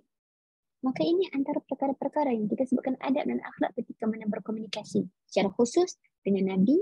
Namun kita boleh ambil pelajaran-pelajaran daripada kisah ini untuk kita juga. Sabit dia teriak sebab apa? Dia kata, oh, aku dah jadi ahli neraka dah. Nabi kata, tak, kamu sebenarnya ahli syurga. Sebab apa? Sebab terasa ayat ini kata pasal aku. Tapi tuan-tuan perempuan, secara ringkasnya, bukan semua orang tertakluk kepada tak boleh meninggikan suara. Ya, ini disebabkan oleh para ulama. Sebagai contoh, muazzin. Ya, muazzin dia memang kena meninggikan suara dia. Dia kena menguatkan suara dia. Dia kena mengangkat suara dia supaya bila dia azan, didengar sekelompok manusia yang berada di sekitarnya. Semua orang kampung dengar, oh ni dah masuk waktu zuhur dah ni. Ni dah masuk waktu sekian-sekian. Maka orang yang begitu dibolehkan untuk meninggikan suara. Bukan terhadap Nabi lah dalam situasi harian kita. Begitu juga para guru. Ya, kalau dia tak cakap kuat-kuat, dia cakap bisik-bisik, student tak dengar dan sebagainya. Maka ada situasi-situasi tertentu yang boleh meninggikan suara ataupun menguatkan suara. Ya, bukan dengan niat untuk berbalas ataupun berdebat dan sebagainya, tetapi untuk ruang-ruang yang ada kemanfaatan. Kakak sekalian, ini antara perkara yang saya sebutkan pada ayat kedua. Secara ringkas kita bergerak kepada ayat yang ketiga. Ayat ketiga dan berikut-berikutnya mungkin saya pendekkan sedikit sebab ini dah masuk dalam adab dengan Nabi, dan kita nak bergerak ke adab dengan yang lain juga. Ayat ketiga, tuan-tuan dan puan-puan, innal ladina yaghudduna aswatahum 'inda rasuli ikal ladina imtahana Allahu qulubahum littaqwa lahum maghfiratun wa ajrun 'azim. Subhanallah. Ayat ketiga ini, rakan-rakan yang dimuliakan, datanglah satu motivasi kepada kita, datanglah satu inspirasi kepada kita. Orang-orang yang buat apa yang Allah Ta'ala suruh buat pada ayat yang pertama dan ayat yang kedua. Innal ladhina yaghudduna aswatahum 'inda Rasulillah. Orang-orang yang merendahkan suaranya semasa mereka berada di sisi Rasulullah. Bahkan rakan-rakan, kalau ingat balik dalam peristiwa tadi Sayyidina Abu Bakar dengan Sayyidina Umar disebutkan tadi kan, dengan voting, ya, Sayyidina Abu Bakar mencadangkan Qaqa', Sayyidina Umar mencadangkan Al-Aqra'. Maka selepas tu kan ayat ini, kedua-dua para sahabat ini merendahkan suaranya sehingga kan kadang-kadang seolah-olah berbisik. Nak bagi tahu sekali lagi, orang beriman bila sampai ayat ya ayyuhalladzina amanu, ada arahan Allah Ta'ala suruh buat sesuatu, ataupun ada satu-satu suruhan yang Allah Ta'ala nak suruh tinggalkan, larang, jangan buat, segera buat. There is no excuse. Dan itu perkara yang saya dan kita semua kena buat, tuan-tuan perempuan. Bukan kata, nak buat macam mana, suruh aku memang lagu ni, contohlah kan. Tapi kadang-kadang ya kita akan beralasan begitu, tapi tuan-tuan perempuan itu antara perkara yang membuktikan keimanan kita. Sayyidina Abu Bakar dan Sayyidina Umar disebutkan dalam riwayat, setelah turun ayat ini, ya, kadang-kadang bercakap dengan Nabi seolah-olah berbisi. Sebab sebelum itu belum turun ayat ini. Dan bila turun ayat ini, bercakap dengan Nabi seolah-olah berbisi, menandakan betapa sopan santunnya mereka, betapa menghormatinya mereka, bukan sekadar menghormati Nabi. Paling penting adalah mentaati ayat yang diturunkan oleh Allah di dalam Al-Quran. Tuan-puan yang dimuliakan, sudah tentu para sahabat adalah orang-orang yang mulia yang sepatutnya kita contohi dalam kehidupan seharian kita. Orang-orang yang rendahkan suara mereka ketika berada di sisi Rasulullah, maksudnya yang patuh kepada arahan yang ayat pertama dan ayat kedua. Mereka ini ulaikal ladzina imtahana Allahu qulubahum littaqwa. Depa ni lah orang-orang yang telah dibersihkan Allah hati mereka untuk bertakwa. Maksudnya apa rakan-rakan? Tadi ayat pertama kalau kita tengok ada suruhan wattaqullah, dan bertakwalah kepada Allah. Bertakwalah kepada Allah, berarti takutlah kepada Allah. Dan proses nak bertakwa, tuan-tuan dan puan-puan, dia tak boleh jadi dalam proses sehari. Kita sedang menjalani proses untuk menjadi orang yang bertakwa, khususnya dengan berpuasa sebanyak 29 atau 30 hari.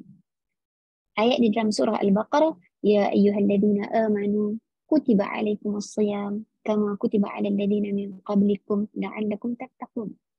Wahai orang-orang beriman, telah difardukan, telah diwajibkan ke atas kamu untuk berpuasa, seperti mana telah diwajibkan ke atas orang-orang sebelum kamu. Mudah-mudahan kamu di kalangan orang-orang yang bertakwa. Mudah-mudahan dengan puasa tersebut menjadikan kamu orang yang bertakwa. Berapa hari kita berpuasa? 1 hari, 2 hari, 3 hari? Tak. Minimum 29 hari. Maksimum 30 hari untuk menyiapkan kita menjadi orang yang bertakwa. Dan takwa itu tidak boleh hanya dibentuk dengan Ramadan, ia mesti berterusan ke bulan-bulan yang lain. Berarti tuan-tuan puan-puan, ada proses ya untuk growing, untuk mencapai takwa. So, ayat ketiga, bila kita nak tengok tanasub ataupun keterikatan sedikit, ya, Allah Ta'ala bagi tahu orang yang ikut, maksudnya yang tak mendahului Allah, tak mendahului Rasulullah. Spesifik ayat kedua, tidak meninggikan suara di hadapan Rasulullah, yang menghormati Rasulullah, mengangkat Rasulullah sebagai satu susuk tubuh yang sepatutnya diagung dan dimuliakan. Siapa yang buat macam ni, mereka ini Allah Ta'ala bersihkan hati mereka untuk bertakwa. Allah Ta'ala bersihkan hati mereka untuk bertakwa. Ampunkan dosa mereka, kurniakan mereka pahala, kata para ulama. Ya, bersihkan hati mereka daripada segala kekotoran. Mudah-mudahan mereka boleh menjadi orang yang mencapai takwa. Bahkan di hujung ayat 3, lahum maghfiratun wa ajrun azim. Mereka akan dapat keampunan, bahkan mereka akan dapat pahala yang besar. Tuan-puan, dalam arti kata lain, siapa yang patuh kepada perintah Allah Ta'ala pada ayat pertama kedua secara khusus dan secara keseluruhan apa yang kita belajar di dalam Al-Quran secara keseluruhan, siapa yang patuh, Allah Ta'ala akan lorongkan dia, Allah Ta'ala akan bersihkan hati dia daripada segala kotoran, ampunkan dosa-dosa dia, berikan kurniakan pahala yang besar. Kenapa? Untuk menjadikan dia di kalangan orang-orang yang bertakwa. Subhanallah. Ayat keempat, tuan-tuan dan puan-puan, innal ladzina yunadunaka min wara'il hujurat aktsaruhum la yaqilun. Kita sampai kepada ayat yang keempat, satu-satunya ayat di dalam surah ini yang mempunyai perkataan hujurat. Ada perkataan min wara'il hujurat. Al-hujurat seperti yang kita sebut tadi, tuan-tuan dan puan-puan, ia adalah bilik. Okey. Innal ladzina yunadunaka. Sesungguhnya orang-orang yang memanggilmu dari luar bilik-bilik tempat ahlimu, wahai Muhammad. Tempat ahlimu merujuk kepada isteri-isteri Nabi SAW.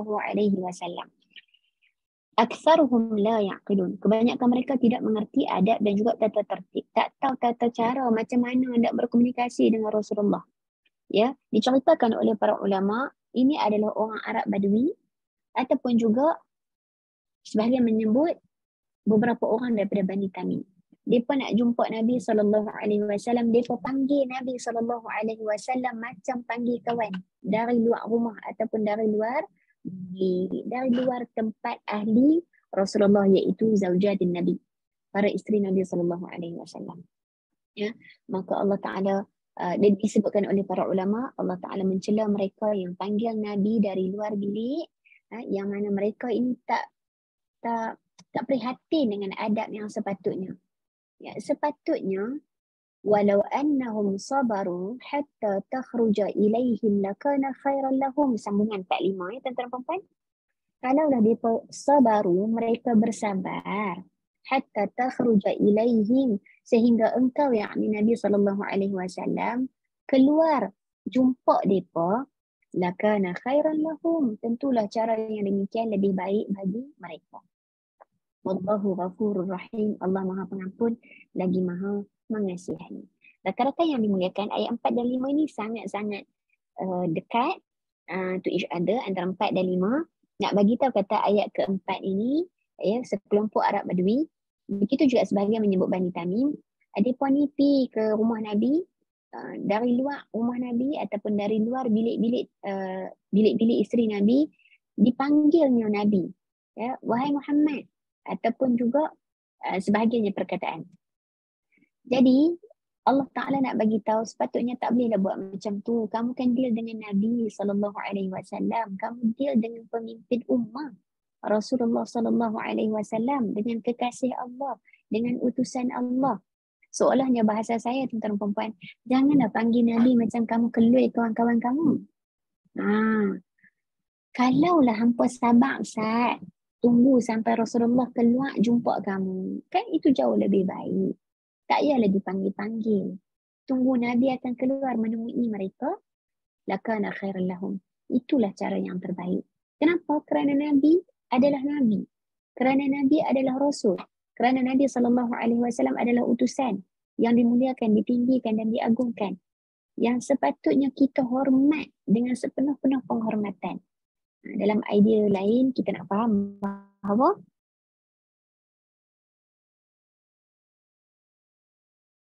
tunggu Nabi keluar. Sebab Nabi akan keluar nanti. Faham apa? Itu kan jauh lebih baik. Itu antara perkara yang di-highlight dalam ayat yang keempat dan juga yang kelima. Dan lakana khairan lahum, itu lebih baik. Itu juga tuan-tuan perempuan nak disebutkan lebih baik untuk dunia dan akhirat kamu. Bererti bukan sekadar kamu dapat bertemu dengan Rasulullah, kamu juga dapat pahala kesabaran, kamu juga dapat pahala kerana menghormati, kamu juga dapat pahala kerana mendahului Rasulullah, kamu juga dapat pahala kerana mengerjakan perkara kebaikan-kebaikan dan kebajikan serta kepatuhan yang kamu laksanakan. So nak bagi tahu kata lakana khairan lahum itu lebih baik bagi mereka, bukan sekadar di dunia, tetapi juga ulama tafsir menyebut lebih baik untuk mereka di dunia dan juga di akhirat. Tuan-tuan puan-puan, hujung ayat 5, ya, kita tengok dua lagi nama Allah Ta'ala, Wallahu Ghafurur Rahim. Allah Maha Pengampun. Pengampun di atas apa? Di atas dosa-dosa, kesalahan, kekhilafan mereka. Bahkan Allah juga adalah Rahim. Allah kekal menyayangi mereka. Allah kekal, Allah tidak menghukum mereka. Dan ayat ini kata para ulama adalah dorongan untuk mereka bertaubat. Maksud saya dan kita semua bertaubat daripada segala kekhilafan kita, tuan-tuan dan puan. Ya, Allah itu Maha Pengampun atas segala dosa kita. Allah itu Maha Rahim, Maha Pengasih, Maha Penyayang kepada kita. Allah tidak menghukum kita. Maka kita baliklah kepada Allah dalam keadaan bertaubat, menyesali ya setiap perbuatan kekhilafan dan kesalahan kita. Tuan-tuan dan puan bergerak kepada ayat yang ke-6, 7 dan sebagainya secara pantas. InsyaAllah mudah-mudahan Allah izinkan untuk kita selesaikan baki ayat. Maka rakan-rakan, sehingga ayat yang ke-5, ayat 2 sehingga 5, kata para ulama dalam pembahagian mereka, ayat 2 sehingga 5 adalah etika yang kedua ataupun kategori adab dan akhlak yang kedua, iaitu adab dan akhlak kepada Nabi SAW. Macam mana nak berinteraksi dengan Nabi, macam mana nak berkomunikasi dengan Nabi. Yang hari ini kita berkomunikasi, bagi hari ini kita berinteraksi masih lagi, ya kita selawat dengan selawat yang tepat. Tidak ada menambah-nambah dengan apa yang kita suka semata-mata. Tidak juga mengurangkan dengan apa yang ada di dalam hadis. Tidak memandai-mandai. Itu antara perkara-perkara. Termasuk apa yang Nabi buat, termasuk tidak mengkritik ataupun memandai-mandai dalam menceritakan sesuatu sunnah ataupun hadis, ataupun memandai-mandai dalam menceritakan sesebuah ayat Al-Quran atau sesuatu ayat Al-Quran. Itu juga kategori adab-adab yang kita kena patuhi untuk berinteraksi dengan syarak dan juga untuk berinteraksi dengan Nabi SAW, termasuk ketika mana berziarah. Ya, termasuk maksudnya kalau hari ni kita tak ziarah pun kita ada adab dengan Nabi. Antara adab apa dia rakan-rakan? Bila kita dengar Nabi SAW, kita pun jawab SAW. Nah, itu antara adab kita dengan Nabi SAW. Baik, rakan-rakan yang muliakan, bergerak kepada ayat yang ke-6. Ayat 6 sehingga ayat 12. Ayat 6 sehingga ayat 12 adalah episod ketiga. Iaitu ulama membahagikan ia adalah episod etika, etik, adab, akhlak, tata cara berkomunikasi dan berinteraksi dengan seluruh orang beriman. Baik, masuk ayat ke-6 tuan-tuan dan puan-puan. Ya ayyuhallazina amanu in ja'akum fasiqun binaba'in fatabayyanu an tusibu qauman bijahalah fatusbihu ala ma fa'altum nadim. Bergerak kepada ayat yang ke-6 tuan-tuan dan puan-puan, yang mana ini adalah akhlak kita. Dia bukan sekadar fokus kepada orang beriman, duduklah dalam kelompok macam mana pun, tetapi sebagai orang beriman. That's why dimulakan pada ayat ke-6 dengan seruan ya ayyuhallazina amanu. Yang ni seruan ke berapa dah tuan-tuan puan-puan? Cuba type tengok di ruang komen. Ini seruan yang ke berapa? Ini etika kita sebagai orang beriman, deal dengan orang beriman dan secara umum, secara keseluruhan. Tadi kita dah jumpa dah seruan. Ini seruan lagi. Ya ayyuhallazina amanu, wahai orang beriman. Nanti tuan-tuan puan-puan boleh komen di ruang komen. Seruan yang ke berapa dah. Okey. In ja'akum fasiqun binaba'in fatabayyanu. Ini adab-adab yang kita nak sambung belajar tuan-tuan puan-puan. Wahai orang-orang beriman, jika datang kepada kamu seorang fasik membawa satu berita, binaba'in, naba adalah satu news, satu berita. Fatabayyanu. Maka selidikilah, semaklah, verify dulu, validate dulu. Betul ke bahasa Inggeris saya tuan-tuan puan-puan? Kebenaran dia. Cuba tengok dulu kronologi, cuba tengok dulu proses, cuba tapis dulu, filter dulu, cuba saring dulu. Sebelum kita forward dalam grup kita, sebelum kita copy paste, copy daripada satu ruang, paste dekat Facebook kita, paste dalam grup WhatsApp kita. Sebelum kita buat any kind of sharing, sama ada kita forward, kita share, tak kisahlah kita share dalam mana-mana ruang media sosial, ataupun kita copy paste, ataupun mungkin bukan dengan tangan kita, dengan mulut kita, kita pergi bawa cerita tu kepada orang. Before kita buat semua langkah-langkah ini tuan-tuan puan-puan, apa yang kita kena buat? Fatabayyan. Ini adab yang sangat-sangat penting tuan-tuan puan-puan. Kenapa surah Al-Hujurat ini cerita tentang adab? Ataupun surah ini juga, sebelum saya lupa, tadi saya tak sebut di awal, sebahagian ulama menamakan surah ini adalah suratul adabi wal akhlaq. Surah adab dan akhlak. Sebab tuan-tuan puan-puan, kita nak duduk dalam masyarakat. Kalau ada perangai sampaikan apa yang kita dengar. Kalau zaman kita kecil-kecil dulu, apa dia? Permainan dia apa Ustazah? Apa dia? Allahumma salli wa sallim wa barik ala tin. Radio buruk. Radio buruk. Betul Ustazah. Betul. Kan kalau dulu kan. Itu walaupun sebenarnya bukan saya nak suruh kita balik pergi main tu tuan-tuan puan. Tapi kalau kita perhatikan, nampak tak kesan dia? Orang pertama sampai orang ke-10. Orang pertama sampai ke orang ke-10, lain betul cerita dia. Sebab kita tak ada ruang untuk menyelidiki dalam permainan tersebut lah. Ialah sebab peraturan dia orang ke-10 tak boleh tanya orang pertama. Tapi inilah antara perkara yang kita nampak kesan secara asas. Berita tu A sampai B sahaja. Tapi kalau kita tak selidik, dia boleh jadi A plus, A minus, B plus, B minus sampai menjadi Z.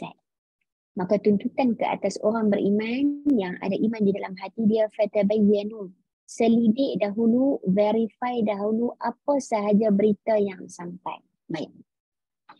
Saya berhati-hati untuk menyampaikan cerita ni rakan-rakan yang dimuliakan kerana ia melibatkan seorang sahabat. Namun sebenarnya bukanlah perkataan fasik ini, kata para ulama, terfokus kepada seorang sahabat namanya Walid bin Uqbah. Kerana dia keliru. Dia terkeliru, beliau terkeliru. Yang mana kisahnya begini, secara ringkasnya disebutkan bahawa Rasulullah memutuskan seorang sahabat namanya Walid untuk pergi ke Bani Mustaliq untuk kumpulkan zakat sebagai petugas pengumpul zakat. Ataupun bahasa kita hari ini adalah amil. Masa itu, ya, diringkaskan cerita, ketika Bani Mustaliq ni didengar Walid nak sampai, ya, Walid menuju ke tempat mereka, mereka pun pergi untuk menyambutnya. Ini secara ringkas, tuan-tuan boleh buat bacaan tambahan. Bila Bani Mustaliq bergerak untuk menantikan kehadiran Walid, walaupun di sana ada cerita yang lain, iaitu sebagainya mengatakan mereka ini saling membenci dan sebagainya, wallahu ta'ala alam, tapi nak bagi tahu kata Bani Mustaliq dengar kata, oh Walid nak mai, mereka pun bergeraklah ke hadapan untuk menyambutnya. Tetapi maksudnya Bani Mustaliq bergerak ke arah kedatangan Walid. Lalu Walid pula bila dengar cerita kata Bani Mustaliq sedang menuju ke arahnya, Walid ini berada dalam keadaan takut dan beliau decide untuk patah balik, untuk kembali pulang. Dan bila sampai bila sampai di tempatnya, Walid kata apa? Bani Mustaliq nak bunuh aku. Mereka tak membayar zakat. Maka mendengar laporan tersebut, ada banyaklah kefahaman. Betul tuan-tuan dan puan-puan? Lanjutan saya hentikan dekat sini. Mudah-mudahan kawan-kawan tuan-tuan dan puan-puan akan buat bacaan tambahan dan juga clarify dan juga verify daripada asatizah yang lain juga. Nak bagi tahu kata situasi tersebut. Namun kata para ulama yang lain, ya, dan juga antaranya Ar-Razi mengatakan kita tak bolehlah nak sebut fasik tu kepada Walid. Walid adalah seorang sahabat yang besar, ya, terlalu jauh, bahkan tersasar, ya, bahkan satu perkara yang buruk kalau nak sebut Walid ini adalah fasik. Dia bukan fasik. Dalam kes ini Walid terkeliru. Walid confused, ya, sebab ada assumption. Itu bahaya assumption yang kita akan tengok nanti dalam ayat yang lain. Bahaya assumption, ya, sebab satu pihak ni nak menyambut kedatangannya dengan bergerak ke arahnya. Beliau yang berada dalam keadaan ketakutan, beliau assume mereka nak bunuh dia dan mereka tak mau bayar zakat. Jadi assumption inilah yang secara asasnya menjadi sebahagian perbincangan ulama yang merupakan sirah di sebalik ayat ke-6 ini.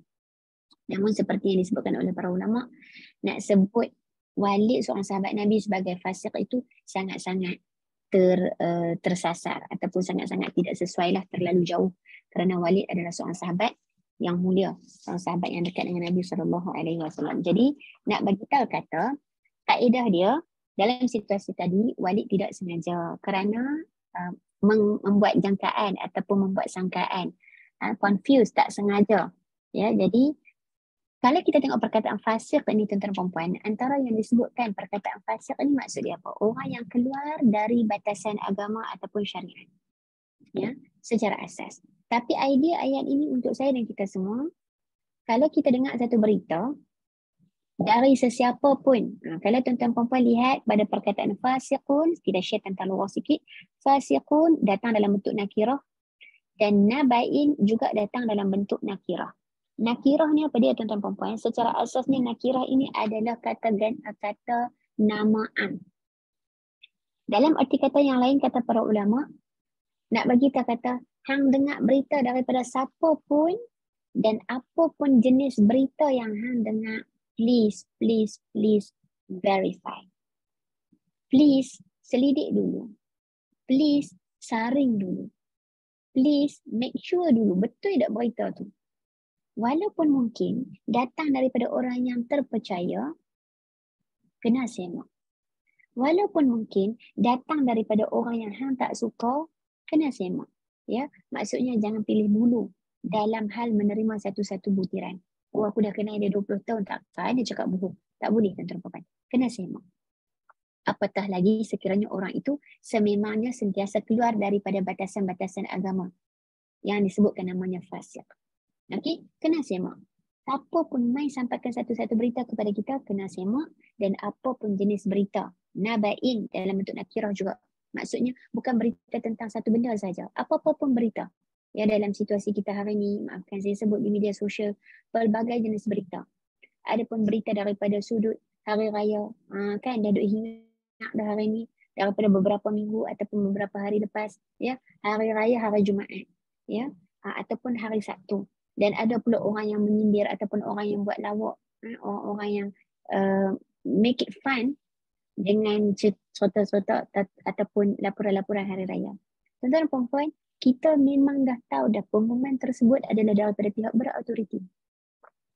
Jadi kita sebagai orang yang patuh kepada Allah, patuh kepada Nabi, patuh kepada ulil amri, nantikan daripada pihak berautoriti. Dan semak terlebih dahulu satu-satu berita. Hari ini sangatlah senang tersebar, mudah viral, mudah tular. Jadi berhati-hati kita sebagai orang yang beriman, pesanan Allah Ta'ala, make it clear, verify terlebih dahulu, tengok dulu. Tak kisahlah mai daripada siapa dan tak kisahlah apa pun berita tersebut. Ada pun berita tentang hari raya, ataupun cerita-cerita tentang politik, ataupun cerita tentang ekonomi, ataupun cerita tentang sosial, dan apa sahaja bentuk, kena saring terlebih dahulu. Dan ini pesanan yang mahal untuk saya dan kita semua, khususnya dalam hal-hal hari ini, hal-hal yang cerita rumah tangga pun di media sosial, ya, cerita-cerita KWSP di media sosial, and everything, semua duduk dalam media sosial. Jadi saya pesan pada diri saya dan kita semua, fatabayyin, berhati-hati untuk menentukan kebenarannya. Kenapa tuan-tuan dan puan, saya panjangkan sedikit dekat ayat ke-6 ni, an tusibu qauman bijahalah, supaya kamu tidak menimpakan sesuatu kaum dengan perkara yang tidak diingini. Tuan-tuan dan puan, saya ingat permulaan kisah Sayyidatuna Aisyah radhiyallahu anha, tuduhan ataupun kita sebutkan hadisatul ifki, peristiwa tomahan ataupun tuduhan jahat ke atas Sayyidatuna Aisyah, Ummuna Aisyah radhiyallahu anha dalam surah An-Nur, ia juga antaranya bermula daripada sebaran-sebaran naba, berita. Dan ia ada asasnya, maksudnya dia ada sebab sebelum tu, iaitu kerana peperangan sebelum itu, puak musyrikin dah kalah dan sebagainya. Maka ada benda yang tak settle, mereka duk geram lagi, mereka nak buat sesuatu kepada Nabi dan juga tentera Muslim. Maka antara perkara yang mereka buat adalah memfitnah. Dan ia diketuai oleh Abdullah bin Ubay, yang mana Abdullah bin Ubay ini menyebarkan perkara yang tak betul tentang Sayyidatuna Aisyah. Yang ni rakan-rakan boleh rujuk lanjut dalam surah An-Nur. Saya nak bagi tahu apa perempuan? Saya nak bagi tahu tentang betapa besarnya satu-satu kesan ke atas berita-berita palsu yang disebarkan. Bila Abdullah bin Ubay melihat Sayyidatuna Aisyah balik dengan seorang sahabat yang disebut namanya adalah Safwan, walaupun dia tak tahu pun apa situasi sebenar. Bahkan Aisyah dengan Safwan yang lebih tahu apa situasi yang sebenar. Aisyah dalam hadisnya yang panjang, Aisyah ketika mana nak cerita keadaan hadisatul ifki yang berlaku ke atas dirinya, Aisyah cerita panjang, aku tak sembang pun dengan Safwan. Yang kedengaran hanyalah inna lillahi wa inna ilaihi raji'un, iaitu istirja'. Yang lain kami tak sembang apa pun. Sembang pun tidak, apatah lagi tak buat apa. Tapi apa yang berlaku, apa yang sampai kepada orang kampung, tuan-tuan dan puan-puan, yang sampai kepada orang kampung adalah sebaran-sebaran berita bahawa Aisyah radhiyallahu anha berbuat yang tidak baik dengan seorang sahabat, iaitu namanya Safwan. Tuan-puan, Nabi tak clarify awal-awal, maksudnya kerana Nabi belum dapat wahyu. Maksudnya Nabi tak cakap apa-apa lagi pada situasi tersebut kerana Nabi belum dapat wahyu. Tapi apa yang berlaku? Aisyah cerita, aku rasa dingin rumah tangga aku dengan Nabi SAW, sedangkan aku ini di kalangan isteri yang dicintai oleh Rasulullah. Can you imagine that, tuan-tuan dan puan-puan, hanya kerana satu berita disebarkan orang yang tidak tak bagus, orang yang ada niat yang buruk, niat yang sangat jahat, nak menjatuhkan institusi kekeluargaan Nabi, nak menjatuhkan kepimpinan Nabi sebagai ketua negara, nak menjatuhkan dan nak merosakkan imej masyarakat Muslim, masyarakat Islam, masyarakat yang beriman, bermula daripada satu sebaran berita. Yang tu memang tentu dah orang yang ada niat tak baik, betul tak tuan-tuan dan puan? Tapi apa yang berlaku, orang-orang lain pun disebar juga dalam keadaan dia tak tahu pun betul ke tak betul Aisyah tu balik dengan Safwan. Betul ke tak betul Aisyah ni buat sesuatu dengan Safwan. Sedangkan Aisyah adalah ummuna, ibu kita semua, ibu orang beriman, ummul mukminin. Isteri kepada Rasulullah sallallahu alaihi wasallam yang terjaga dan terpelihara kesucian dirinya. Maka disebabkan itu juga para ulama menyebutkan Aisyah ini adalah wanita yang disucikan dari langit. Tapi sebelum dapat wahyu tersebut, Rasulullah tak cakap apa-apa kerana Rasulullah bercakap dengan wahyu. Betul perempuan? Tapi apa yang berlaku? Kedinginan Rasulullah dengan Sayyidatuna Aisyah di dalam rumah tangganya. Aisyah kata, aku rasa dingin tersebut. Saya nak bagi tahu apa tuan-tuan perempuan? An tusibu qauman bijahalah. Kita khawatir kalau kita sampaikan satu-satu berita yang kita pun tak tahu betul ke tak betul cerita tersebut. Kita telah mengakibatkan satu pihak, satu kaum tertimpa dengan satu musibah. Satu perkara yang tak diingini. Perkara yang menyakitkan dia. Hanya sebab kita bagi tahu kata, oh, hari Jumaat lah raya, kelang kabut orang. Ya, sedangkan pihak berautoriti masih belum mengeluarkan apa-apa pun pengiklanan tentang ataupun pemberitahuan tentang hari raya. Saya nak bagi tahu tuan-tuan perempuan, janganlah kita orang kata apa, jangan cepat forward, jangan cepat forward, jangan ifki, Puan Nur Harlina tidak merasa persaudaraan se-Islam. Betul. Dia sanggup menyebarkan. Kita khawatir ini antara kesan dia, antusibu qauman bijahalah. Fatusbihu ala ma fa'altum nadimin. Ya, dengan sebab kejahilan kamu mengenainya sehingga menjadikan kamu menyesali apa yang kamu telah lakukan. Dekat ayat hujung itu kesan dia kepada siapa? Kalau tadi kesannya kepada orang yang kita sebarkan. Tetapi yang di hujung ayat 6, fatusbihu ala ma fa'altum nadimin, kesan kepada kita. Kita setelah menyebarkan sesuatu perkara akan membuatkan kita yang menyesal, kita yang sedih, kita yang rasa bersalah, kata para ulama, kita sendiri yang menganggap kalau lah benda ni tak berlaku kan baik, kalau lah aku tak forward kes ni kan senang, kalau lah aku tak cerita benda ni kan jauh lebih baik, kenapa lah aku sebarkan benda ni, kan dah menyesal. Fatusbihu ala ma fa'altum nadimin, sehingga menjadikan kamu menyesali apa yang kamu telah lakukan. Maka ayat ke-6 ini tuan-tuan perempuan, apa yang kita nak sebutkan secara ringkas pelajaran untuk saya dan kita semua. Yang pertama, verify ataupun selidik dahulu, saring dahulu perkara-perkara yang sampai kepada kita. Jangan mudah-mudah sebarkan, jangan mudah-mudah tularkan, jangan mudah-mudah update status WhatsApp ataupun apa-apa sahaja di media sosial. Jangan mudah forward. Ya, selidik terlebih dahulu dari siapa pun ia datang dan apa pun yang mendatang. Dengan penggunaan nakirah menandakan setiap orang yang sampaikan berita kepada kita pun mesti kita selidik, dan apa sahaja berita yang sampai walaupun dari orang yang kita percayai mesti kita selidik. Supaya dua perkara, supaya tak ada pihak yang tertimpa dengan satu-satu kesukaran, satu-satu perkara yang tak diingini hanya sebab kerana kita yang menyampaikan. Dan yang kedua, agar kita sendiri tak menyesal di kemudian hari. Kita sendiri bersedih, kita sendiri yang rasa Allah, kalau lah aku tak share benda ni kan senang, ni kan dah malu dah, sebagai misal. Baik, ayat ke-7 rakan-rakan yang dimuliakan, wa'lamu anna fikum Rasulullah law yuti'ukum fi kathirin minal amr la'anittum walakinna Allah habbaba ilaikumul aymana wa zayyanahu fi qulubikum wa karraha ilaikumul kufra wal fusuqa wal isyan ulaika humur rasyidun. Ayat ke-7 rakan-rakan, antara pengakhiran juga 7, 8, 9, 10 dan juga 11. Sehingga 12 adalah antara adab dengan Rasulullah adab dengan orang beriman. Ayat 9 ini, ayat yang ke-8 ini, ayat 7 dan 8, dia ada keterikatan yang amat dekat tuan-tuan dan puan. Kita nak sebutkan ayat 7 dan juga 8 ini secara asasnya. Sekali lagi, Allah Ta'ala nak suruh kita semua secara khususnya untuk menghormati Rasulullah yang menjadi pimpinan kita, yang menjadi utusan yang telah diutuskan oleh Allah. Yang mana nak sebutkan dekat sini, saya share satu perkataan sahaja, law yuti'ukum fi kathirin minal amr. Ya, perbahasan yang menarik perhatian saya pada perkataan yuti'u didatangkan dalam bentuk fi'il mudhari'.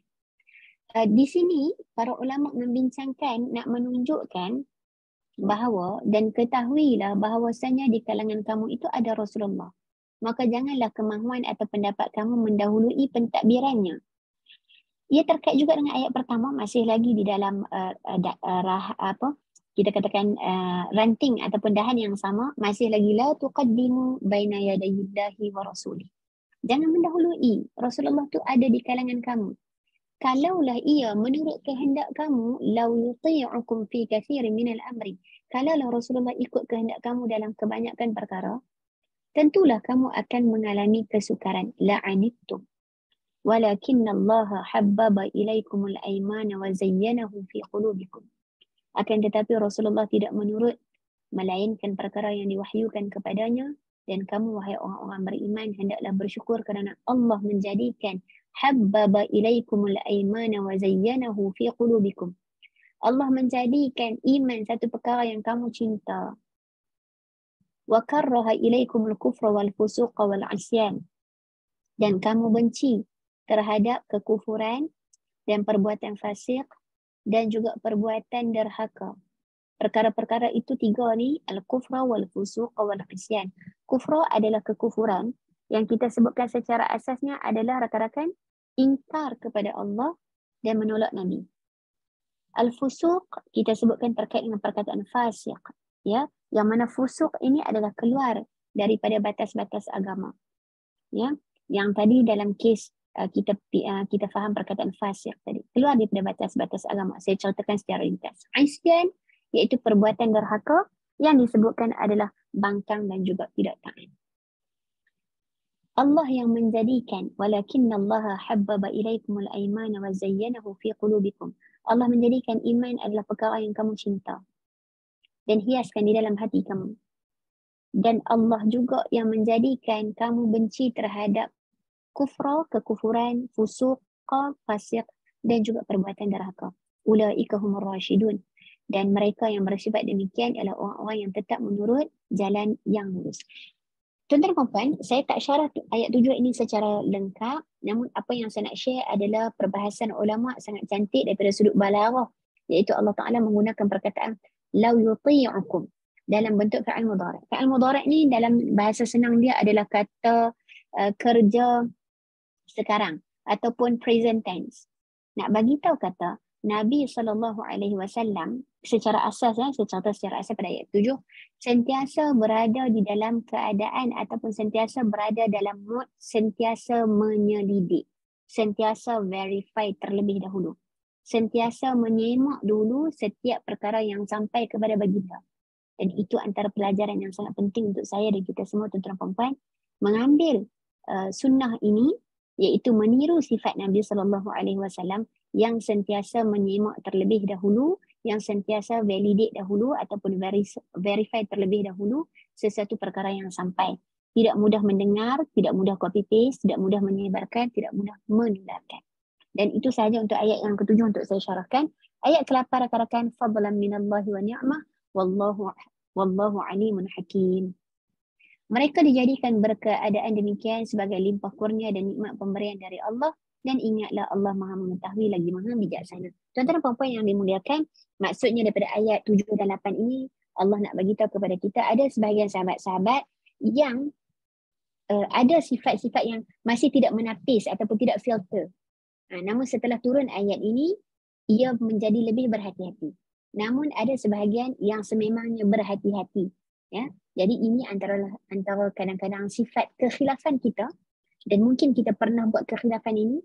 Mudah-mudahan Allah Ta'ala ampunkan kekhilafan kita, dan bermula setelah ini, selepas ini, mudah-mudahan kita menjadi orang yang lebih firm dengan setiap maklumat yang sampai di hujung jari kita di dalam telefon dan media sosial kita. Ayat 9, rakan-rakan dimuliakan, ayat 9, saya ada sedikit lagi masa sebelum kita berikan kepada Ustazah ni. Ayat 9 Kalau tadi kita tengok ni bermula ayat 6 sehingga 12 saya sebutkan ia adalah adab dengan secara umum, bahkan disebutkan sebagai ulama adab dengan orang mukmin secara spesifik. Okey, saya nak baca panjang sikit Puan Nur Harlina sekali lagi sebab tadi saya baca sikit. Ifki dalam situasi hadisatul ifki, ya, yang ni tuan-tuan perempuan rujuk di dalam surah An-Nur. Ia tidak merasa persaudaraan se-Islam sanggup menyebarkan berita palsu yang hanya berdasarkan sangkaan, bukan nak bela betul, no? Okay? Tak ada rasa ukhuwah tu lah. Tak ada rasa ukhuwah, sebar sahaja. Dan ukhuwah itu juga kita akan sebut di dalam surah Al-Hujurat. Baik, kalau ayat 6, 7 dan juga 8, ia sekitar tentang etika sesama manusia, secara khusus sesama orang mukmin. Yang pertama adalah tentang menyimak sebelum menyebar. Okey, semak sebelum sebar.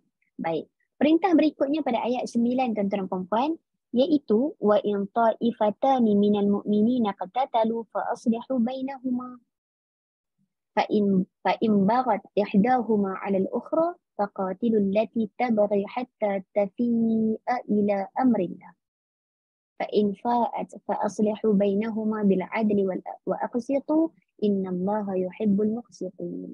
Tuan-tuan dan puan-puan dimuliakan, ayat 9 adalah sikap ataupun perkara yang sepatutnya menjadi adab dan akhlak, menjadi etika dan tata cara, menjadi prinsip khususnya kepada seseorang pemimpin.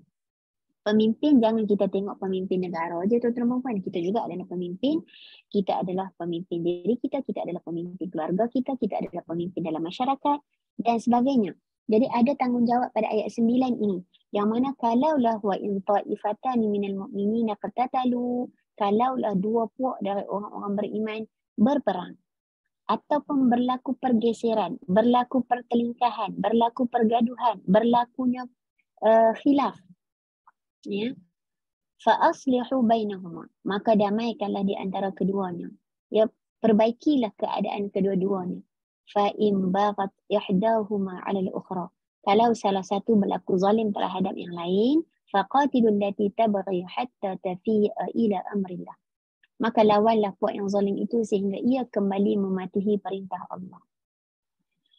Fa in fa'at fa aslihu bainahuma bil adli wa aqsitu, jika ia kembali patuh maka damaikanlah di antara keduanya dengan adil menurut hukum Allah, serta berlaku adillah kamu dalam segala perkara. Innallaha yuhibbul muqsitin, sesungguhnya Allah mengasihi orang-orang yang berlaku adil. Antara perkara yang ada di dalam ayat 9 tuan-tuan perempuan adalah tentang situasi kita yang menjadi orang tengah. Senang cerita di kalangan dua orang yang bergaduh, dua orang yang bergeser ataupun dua orang yang ada masalah, ya, satu pihak dengan pihak yang lain. Jadi dekat sini tuan-tuan perempuan yang dimuliakan, kita nak sebutkan kita nak sebutkan adanya tanggungjawab untuk mendamaikan di antara dua pihak yang sedang bergaduh. Dan hal ini tuan-tuan perempuan saya sebutkan tadi kenapa tentang pemimpin, kerana seseorang pemimpin ataupun seseorang ketua, ia lebih lagi tanggungjawab untuk mendamaikan dua pihak yang berada di bawah pengawasannya. Jadi kat sini secara umumnya saya sebutkan sahaja tuan-tuan perempuan, seperti yang saya sebutkan tadi, kita adalah pemimpin. Jadi jangan kita kata, oh tak apalah kalau jiran sebelah kanan dengan jiran sebelah kiri ni bergaduh, baik kat mereka dua lah, nanti ketua kampung lah main damaikan. Ya, barangkali dengan kita yang memulakan langkah perdamaian tersebut, ia akan membantu perdamaian itu menjadi lebih lancar. Dan hal ini saya nak sebutkan kenapa, kerana kadang-kadang kita hanya meletakkan kepada orang-orang yang berautoriti semata-mata. Kalau masalah jiran dan jiran, kita tak cuba mendamaikan di dalam grup WhatsApp dan sebagainya. Ia perlu membumi tuan-tuan perempuan ayat ini agar kita merasai setiap orang bertanggungjawab untuk mendamaikan di kalangan dua pihak yang berbalah ataupun yang sebagainya. Saya ringkaskan pada ayat yang ke-9 dan saya cuba habiskan insya-Allah. Ayat ke-10 tuan-tuan dan perempuan, ia berkaitan dengan ukhuwah. Kan, dia berkaitan dengan silaturahmi ataupun silaturahim. Innamal mu'minuna ikhwah fa aslihu baina akhawaykum wattaqullaha la'allakum turhamun. Insya-Allah sempat kita habiskan. Ya. Sebenarnya orang-orang yang beriman itu adalah bersaudara. Kenapa saya baca balik tadi komen oleh Puan Nur Harlina? Ini antara perkara yang sangat-sangat mahal. Bila kita tak rasa setiap orang di kalangan kita ini adalah saudara, maka kita akan mengambil mudah cerita-cerita tentang orang, ya, cerita-cerita tentang apa-apa yang berlaku di media sosial, kita mudah nak sebarkan, kita sanggup nak ceritakan benda-benda palsu, kita mudah nak forward dan sebagainya, kerana kita tak merasakan itu adalah saudara seaqidah kita. Itu adalah saudara se-Islam kita.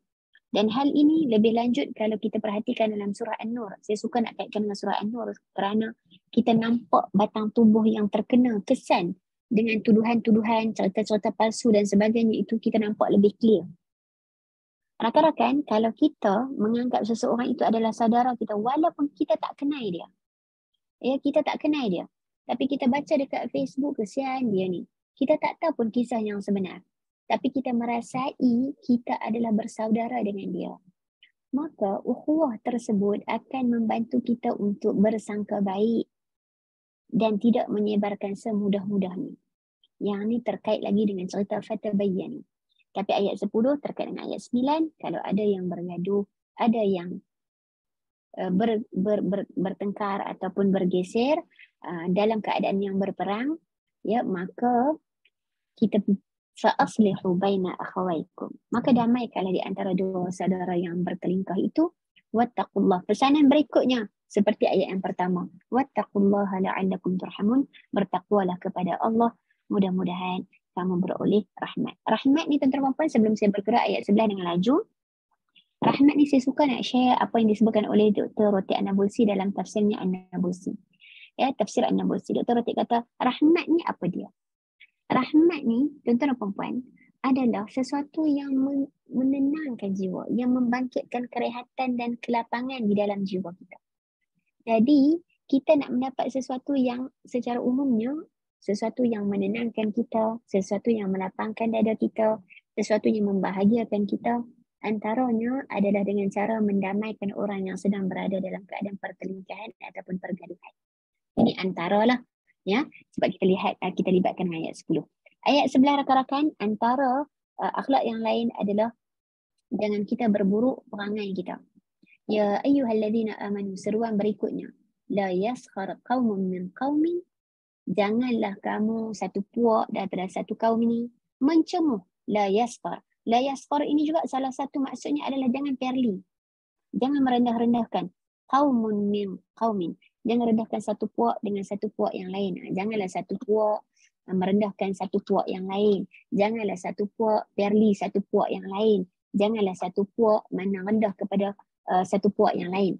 Yang ini tuan-tuan dan puan-puan, iaitu larangan merendahkan, larangan menghina, larangan meremehkan. Jangan mudah-mudahan memandang rendah kepada sesiapa pun. Adapun kerana kita melihat dia daripada sudut pendidikan, daripada sudut rupa, daripada sudut keturunan, kita tak ada kelayakan langsung untuk merendahkan mana-mana pihak. Kita tak ada kelayakan langsung untuk perli mana-mana pihak. Kita tak ada kelayakan untuk menghukum mana-mana pihak. Maka ini antara satu perkara yang diterapkan bagaimana nak bergaul di dalam masyarakat. Ya, jangan tengok aku lebih baik daripada dia. Ini antara pandangan-pandangan ataupun perasaan-perasaan yang membunuh. Dan ini terbatas, ini adalah disebabkan terbangun di atas perasaan aku lebih bagus, ana khairun min, maka aku merendah-rendahkan. Maka ini antara pesanan yang ada di dalam topik ini ataupun situasi daripada ayat 11 ini. Yang pertama adalah la yaskhar qaumun min qaumin. Wahai orang beriman, janganlah satu pihak merendahkan pihak yang satu lain. Okey, baik. Asa an yakunu khairan minhum wala nisa'un min nisa'in asa an yakunna khairan minhunna. Sama juga pesanan ini, ya, kalau ikutnya ya ayyuhalladzina amanu la yaskhar qaumun min qaumin asa an yakunu khairan minhum wala nisa'un min nisa'in asa an yakunna khairan minhunna. Ya, sama ada lelaki, satu pihak lelaki merendahkan satu pihak lelaki yang lain pun tak boleh. Sama ada satu pihak perempuan merendahkan, mencemuh, ya, perli satu pihak perempuan yang lain pun tak boleh. Kedua-duanya tak boleh. Tak kisah lelaki ataupun perempuan. Ayat ini melarang kita untuk menghina, merendahkan ataupun meremeh-remehkan satu pihak yang lain. Ya, sebab apa? Sebab barangkali mereka lebih baik daripada kita. Jadi jangan mudah-mudah tengok aku lebih baik pada hang. Ya, mungkin depa tu lebih baik pada kita. Wala talmizu anfusakum, insya-Allah saya percepatkan. Wala talmizu anfusakum wala tanabazu bil alqab bi'sal ismul fusuqu ba'dal iman wa man lam yatub fa ulaika humul zalimin. Tuan-tuan dan puan, berikutnya pesanan di dalam ayat ini, iaitu ayat yang ke-11, adalah larangan mencela dan mengolok-olokkan orang lain dengan ucapan ataupun isyarat. Dekat mana? Wala talmizu. Ayat 11 ni ada beberapa larangan ni, tuan-tuan dan puan. Saya pergi cepat sikit. Yang pertama tadi, la yaskhar qaumun min qaumin. Kedua, la talmizu anfusakum. Jangan memperolok-olokkan. Ya, jangan mengejek-ngejek. Tak kisahlah dengan perkataan ataupun dengan isyarat. Wala tanabazu bil alqab. Yang ketiga, tuan-tuan dan puan, adalah jangan memberi gelaran ataupun jolokan, ya, memberi gelaran atau jolokan kepada seseorang dengan nama yang dia tak suka, dengan gelaran yang dia tak suka. Jangan pula kamu memanggil-manggil antara satu dengan yang lain dengan gelaran yang buruk. Bi'sal ismul fusuqu ba'dal iman. Yang mana amatlah buruk, ya. Dekat sini kalau tuan-tuan puan tengok, saya tak baca lanjut dah, ya. Amatlah buruknya sebutan nama fasik kepada seseorang sesudah ia beriman. Wa man lam yatub fa ulaika humul zalimun. Barang siapa yang tidak bertaubat daripada perbuatan fasiknya, maka mereka lah orang-orang yang zalim. Jadi antara benda yang saya kongsikan di sini, pada ayat 11 ada 3 adab secara umumnya. Yang pertama, la yaskhar qaumun min qaumin, jangan rendahkan, jangan remehkan dan jangan hina. Barangkali depa yang kita hina tu lebih baik pada kita. Wala talmizu anfusakum, jangan juga mencela, jangan olok-olokkan. Ada pun daripada sudut isyarat, ada pun daripada sudut bahasa, perkataan dan sebagainya. Dan yang ketiga, jangan bagi satu gelaran yang orang tersebut tidak suka dengan gelaran tersebut. Ayat ke-12, rakan-rakan yang dimuliakan. Ayat 12 ini, Masya Allah, tabarakallah. Datang etika yang berikutnya, ya ayyuhalladzina amanu jtanibu katsiran minadh-dhann. Jauhilah bersangka-sangka. Inilah antara perkara yang sangat-sangat penting untuk saya dan kita semua sebutkan, tuan-tuan dan puan-puan, terutamanya pada zaman kita di ruang media sosial yang sangat-sangat tak mampu kita nak batas ke maklumat. Bersangka-sangka. Dan sangkaan-sangkaan ini, kalau menurut para ulama, dia ada proses, dia ada kronologi. Daripada proses yang pertama sampai ke penghujung itu, semua itu ada dia punya kesan dia. Ijtanibu katsiran minadh-dhann. Wahai orang beriman, jauhilah kebanyakan dari sangkaan supaya kamu tidak menyangka sangkaan yang dilarang. Kenapa? Inna ba'dadh-dhanni ismun. Kerana sesungguhnya sebahagian dari sangkaan itu adalah dosa. Dia macam ni, tuan-tuan dan puan. Idea ayat ini adalah kamu jangan bersangka-sangka sebab kamu tak tahu sangkaan kamu tu betul ke tak. Kalau betul tak apalah. Kalau tak betul macam mana? So, inna ba'dadh-dhanni ismun, sebab sebahagian dari sangkaan itu adalah dosa. Jadi ini antara perkara yang Allah Ta'ala nak ingat kepada saya. Kita duduk dalam masyarakat, kita mesti beradab dan berakhlak. Dan salah satu adab dan akhlak kita duduk dalam masyarakat adalah menjauhi bersangka-sangka.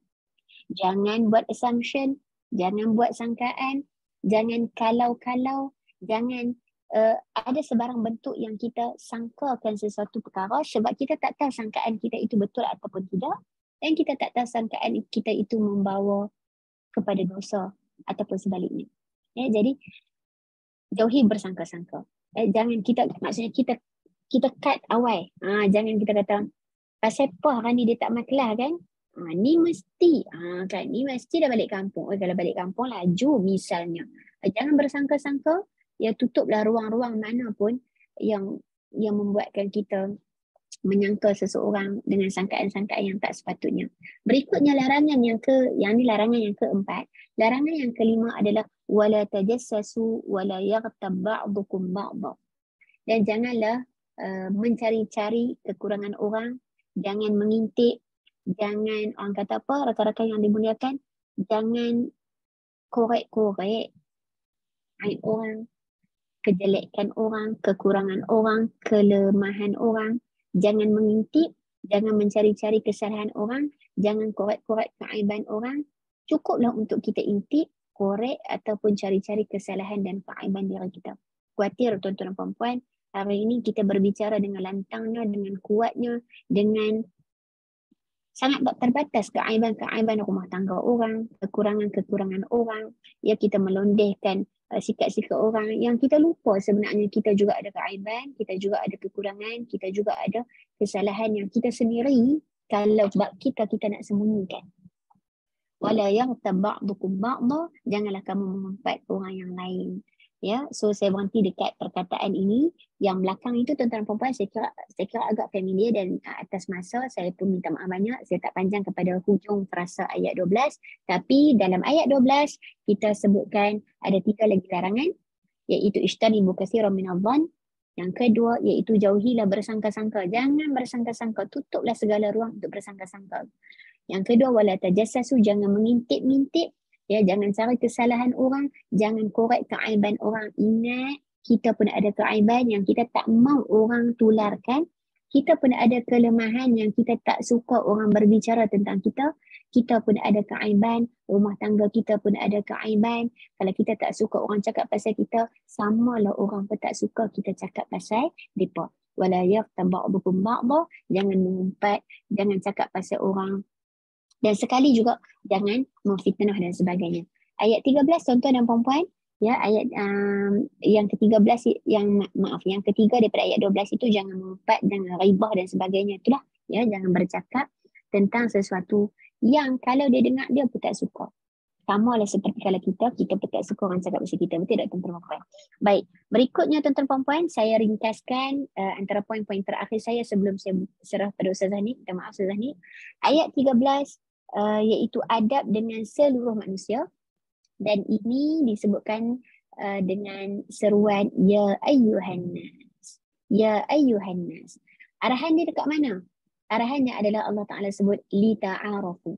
Wahai sekalian manusia, Allah Ta'ala ciptakan kamu lelaki perempuan, ya, jadi daripada berbagai bangsa dan bersuku pura supaya kamu lita'arafu, untuk berkenalan. Ya, bila untuk berkenalan bukan sekadar kenal, oh hang nama apa, aku nama apa, tidak. Beramah mesra dan ada tolong menolong, ada tegur menegur dan juga ada bersilaturahmi wal arham, dan itu antara pesanan daripada surah An-Nisa. Okey, maksud dekat sini adalah Allah Ta'ala nak galakkan kita untuk berkenalan, melangkaui agama, melangkaui bangsa, tidak ada isu-isu bangsa, bahasa, warna kulit dan sebagainya, sebab kita semua datang daripada ayahanda dan ibunda yang sama. Antara terakhir poin saya tuan-tuan dan puan-puan, ayat 14 sehingga habis, ayat 14 sehingga ayat 18, ini adalah kategori adab dengan Allah Subhanahu wa Ta'ala. Yang mana tuan-tuan dan puan-puan, saya minta maaf saya tak sempat nak panjangkan dengan lanjut. Namun ia asasnya sekitar tentang iman. Ya, ayat 14 sehingga 18 saya tak hurai dah satu persatu. Saya wrap up tu ayat 14 sehingga 18 ini. Saya minta maaf banyak-banyak.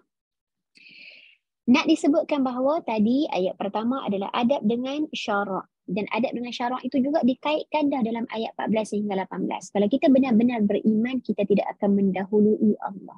Kalau kita benar-benar beriman, kita tidak akan mendahului Rasulullah. Kalau kita benar-benar beriman, kita ada tata cara yang terbaik untuk berinteraksi dengan syarak, dengan hadis dan dengan Al-Quran.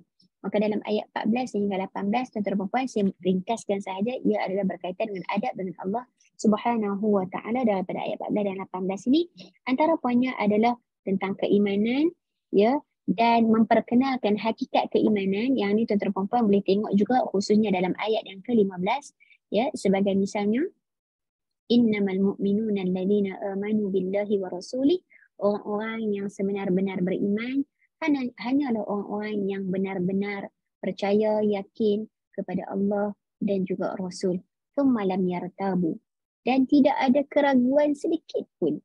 Wajahadu bi amwalihim wa anfusihim fi sabilillah, dan mereka orang yang benar-benar beriman kepada Allah dan Rasul ni, ya, bukan sekadar benar-benar beriman kepada Allah dan Rasul, tidak ada langsung keraguan, tetapi juga membelanjakan hartanya, berjuang dengan hartanya dan juga dengan dirinya, dengan jiwa mereka pada jalan Allah. Ulaika humus shadiqun, ini yang benar-benar beriman. So tuan-tuan dan puan-puan, antara pesanan yang lain untuk saya dan kita semua, bila kita tengok ada 5 jenis adab di sini, iaitu yang pertama adab dengan syarak, adab dengan Nabi, adab dengan orang beriman khususnya, adab dengan seluruh manusia, dan juga adab dengan Allah Subhanahu Wa Taala. Saya minta maaf banyak-banyak, saya tak dapat panjangkan khususnya pada ayat-ayat yang terakhir. Saya harap mudah-mudahan Allah Ta'ala kurniakan kesempatan untuk kita disiplin dan kefahaman serta semangat untuk kita meneruskan tafsir dan juga tadabbur surah Al-Hujurat daripada mana-mana organisasi, institusi, terutamanya mungkin daripada pihak Mutiara Tadabbur sendiri, daripada mana-mana asatizah, yang mudah-mudahan tuan-tuan dan puan-puan bila kita faham kita dapat beramal. Dan beberapa perkara akhir sebelum saya serah pada Ustazah Nik, saya minta maaf banyak-banyak sekali lagi. Saya nak sebutkan dua perkara secara asasnya tuan-tuan dan puan-puan. Surah Al-Hujurat mendatangkan adab dan akhlak, etika, prinsip dan tata cara untuk kita bergaul dalam masyarakat. Ini poin pertama, penghabisan khatimah. Tapi ia bermula daripada diri kita.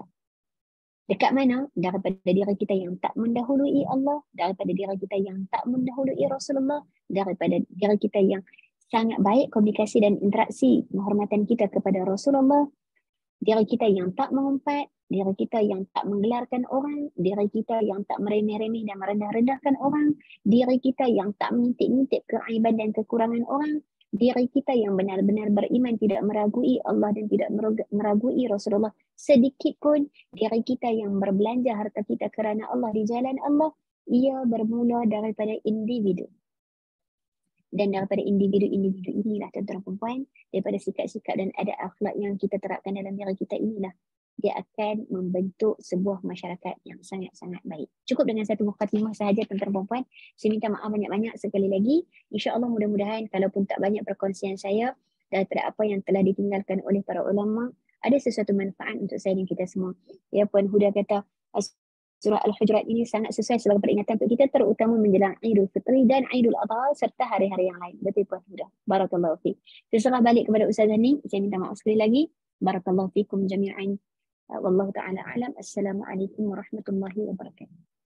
Waalaikumsalam warahmatullahi wabarakatuh. Masya Allah, jazakillah khairan kepada Ustazah Noni atas penjelasan tadi yang sangat-sangat menarik. Alhamdulillah, dan Ustazah membahagikan pada adab-adab tersebut pada 5 bahagian. Dan daripada 18 ayat surah Al-Hujurat itulah terbuktinya adanya adab-adab tersebut kan, yang seperti yang Ustazah beritahu segmentasinya tadi. Alhamdulillah. Saya nak mohon maaf kepada semua peserta tidak dapat nak membuka soal jawab yang panjang pada hari ini. Tak apa Ustazah. Alhamdulillah kita pun dah mendengar secara menyeluruh lah apa yang Ustazah terangkan tadi. Alhamdulillah. Mungkin tambahan lagi, mungkin lepas ni kita boleh baca tafsir kan, tafsir dalam bahasa Melayu yang mudah, okay? Ataupun kita boleh juga baca buku Ustaz Hasrizal. Saya cadangkan buku Ustaz Hasrizal tentang kamar-kamar budi. Kamar-kamar budi, dia guna istilah kamar kat situ. Al-Hujurat tu dia guna istilah kamar. Buku tentang iktibar, akhlak dan etika sosial daripada surah Al-Hujurat. Jadi kalau kita nak baca perspektif lain daripada Ustaz Hasrizal, kita boleh dapatkanlah buku tersebut insya-Allah. Dan saya mohon maaf kepada semua peserta atas kekhilafan, kekurangan sepanjang kami Mutiara Tadabbur mengendalikan My Tadabbur Time kan. Ini adalah sesi yang terakhir. Rasa sedih pula kan, dah nak habis kan. 9 sesi, Alhamdulillah kita berjaya tempuhi 9 sesi My Tadabbur Time. Kalau kelas fizikal ni hari ni dah ada buka puasa grand dah kot kan Ustazah kan. Tapi itulah online, kita buat secara online ni. InsyaAllah moga-moga Allah berkati ilmu yang kita dapat sepanjang 9 sesi bersama asatizah semua. Alhamdulillah. Jadi jazakillah khairan saya ucapkan kepada Ustazah Noni untuk penutup tadi yang sangat bermakna, dan muhasabah juga ataupun tazkirah untuk kita nak menghadapi Aidil Fitri yang mana kita akan berinteraksi dengan ramai orang, kita akan bersosial dengan ahli keluarga, sanak saudara dan sebagainya. Dan jangan lupa kita pesan juga kepada anak-anak kita supaya mereka juga memelihara adab, memelihara etika sosial dan sebagainya semasa raya. Apabila orang bagi duit raya, jangan buka di depan tuan yang memberinya kan, dan jangan mengira-ngira pula depan orang yang memberi. Kita kena pesan pada anak kita. Kadang-kadang anak kita tak perasan, dia terlepas pandang kan. So kita ajarkan anak kita pendidikan seksualiti semasa raya. Apabila balik raya, kita tak boleh bergaul secara bebas dengan sepupu-sepupu lelaki, kan, sepupu perempuan dan sebagainya. Tak boleh nak bercakap secara manja dan sebagainya, mungkin antara sepupu-sepupu. Tak boleh nak bersalaman dengan orang yang yang tidak boleh kita bersalam kan. So kita ajarkan batas-batas itu kepada anak-anak kita insya-Allah. Jadi jazakumullah khairan. Selamat menyambut Hari Raya Aidilfitri insya-Allah. Moga-moga kita dapat manfaatkan lagi beberapa hari terakhir Ramadan untuk kita banyakkan berdoa, untuk kita habiskan khatamkan Al-Quran. Mungkin ada yang dah khatam alhamdulillah, tapi mungkin ada yang beberapa juzuk lagi nak khatam, mungkin boleh khatamkan dalam masa sehari dua ni insya-Allah. Sambil-sambil kita mengenyam ketupat ke dan sebagainya, kita boleh mendengar tadabbur yang lain kan daripada asatizah yang lain insya-Allah. Kita isi masa sebaiknya di penghujung Ramadan ini, dan moga-moga Ramadan ini menjadikan kita betul-betul insan yang bertakwa insya-Allah. Okey, jazakumullah khairan. Saya tutup dulu kelas kita, tapi sebelum tu jangan lupa kepada semua peserta untuk mengisi borang feedback. Kami ada berikan link di ruangan komen dan juga di grup peserta feedback untuk program My Tadabbur Time, insya-Allah untuk penambahbaikan akan datang insya-Allah. Jazakumullah khairan. Kita tutup dulu majlis kita dengan suratul As dan tasbih kafarah.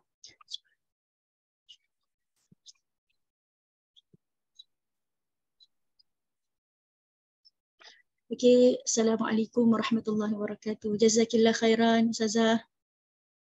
Wa iyyaki Ustazah dan juga Mutiara Tadabbur dan semua. Assalamualaikum warahmatullahi wabarakatuh. Waalaikumsalam warahmatullahi wabarakatuh.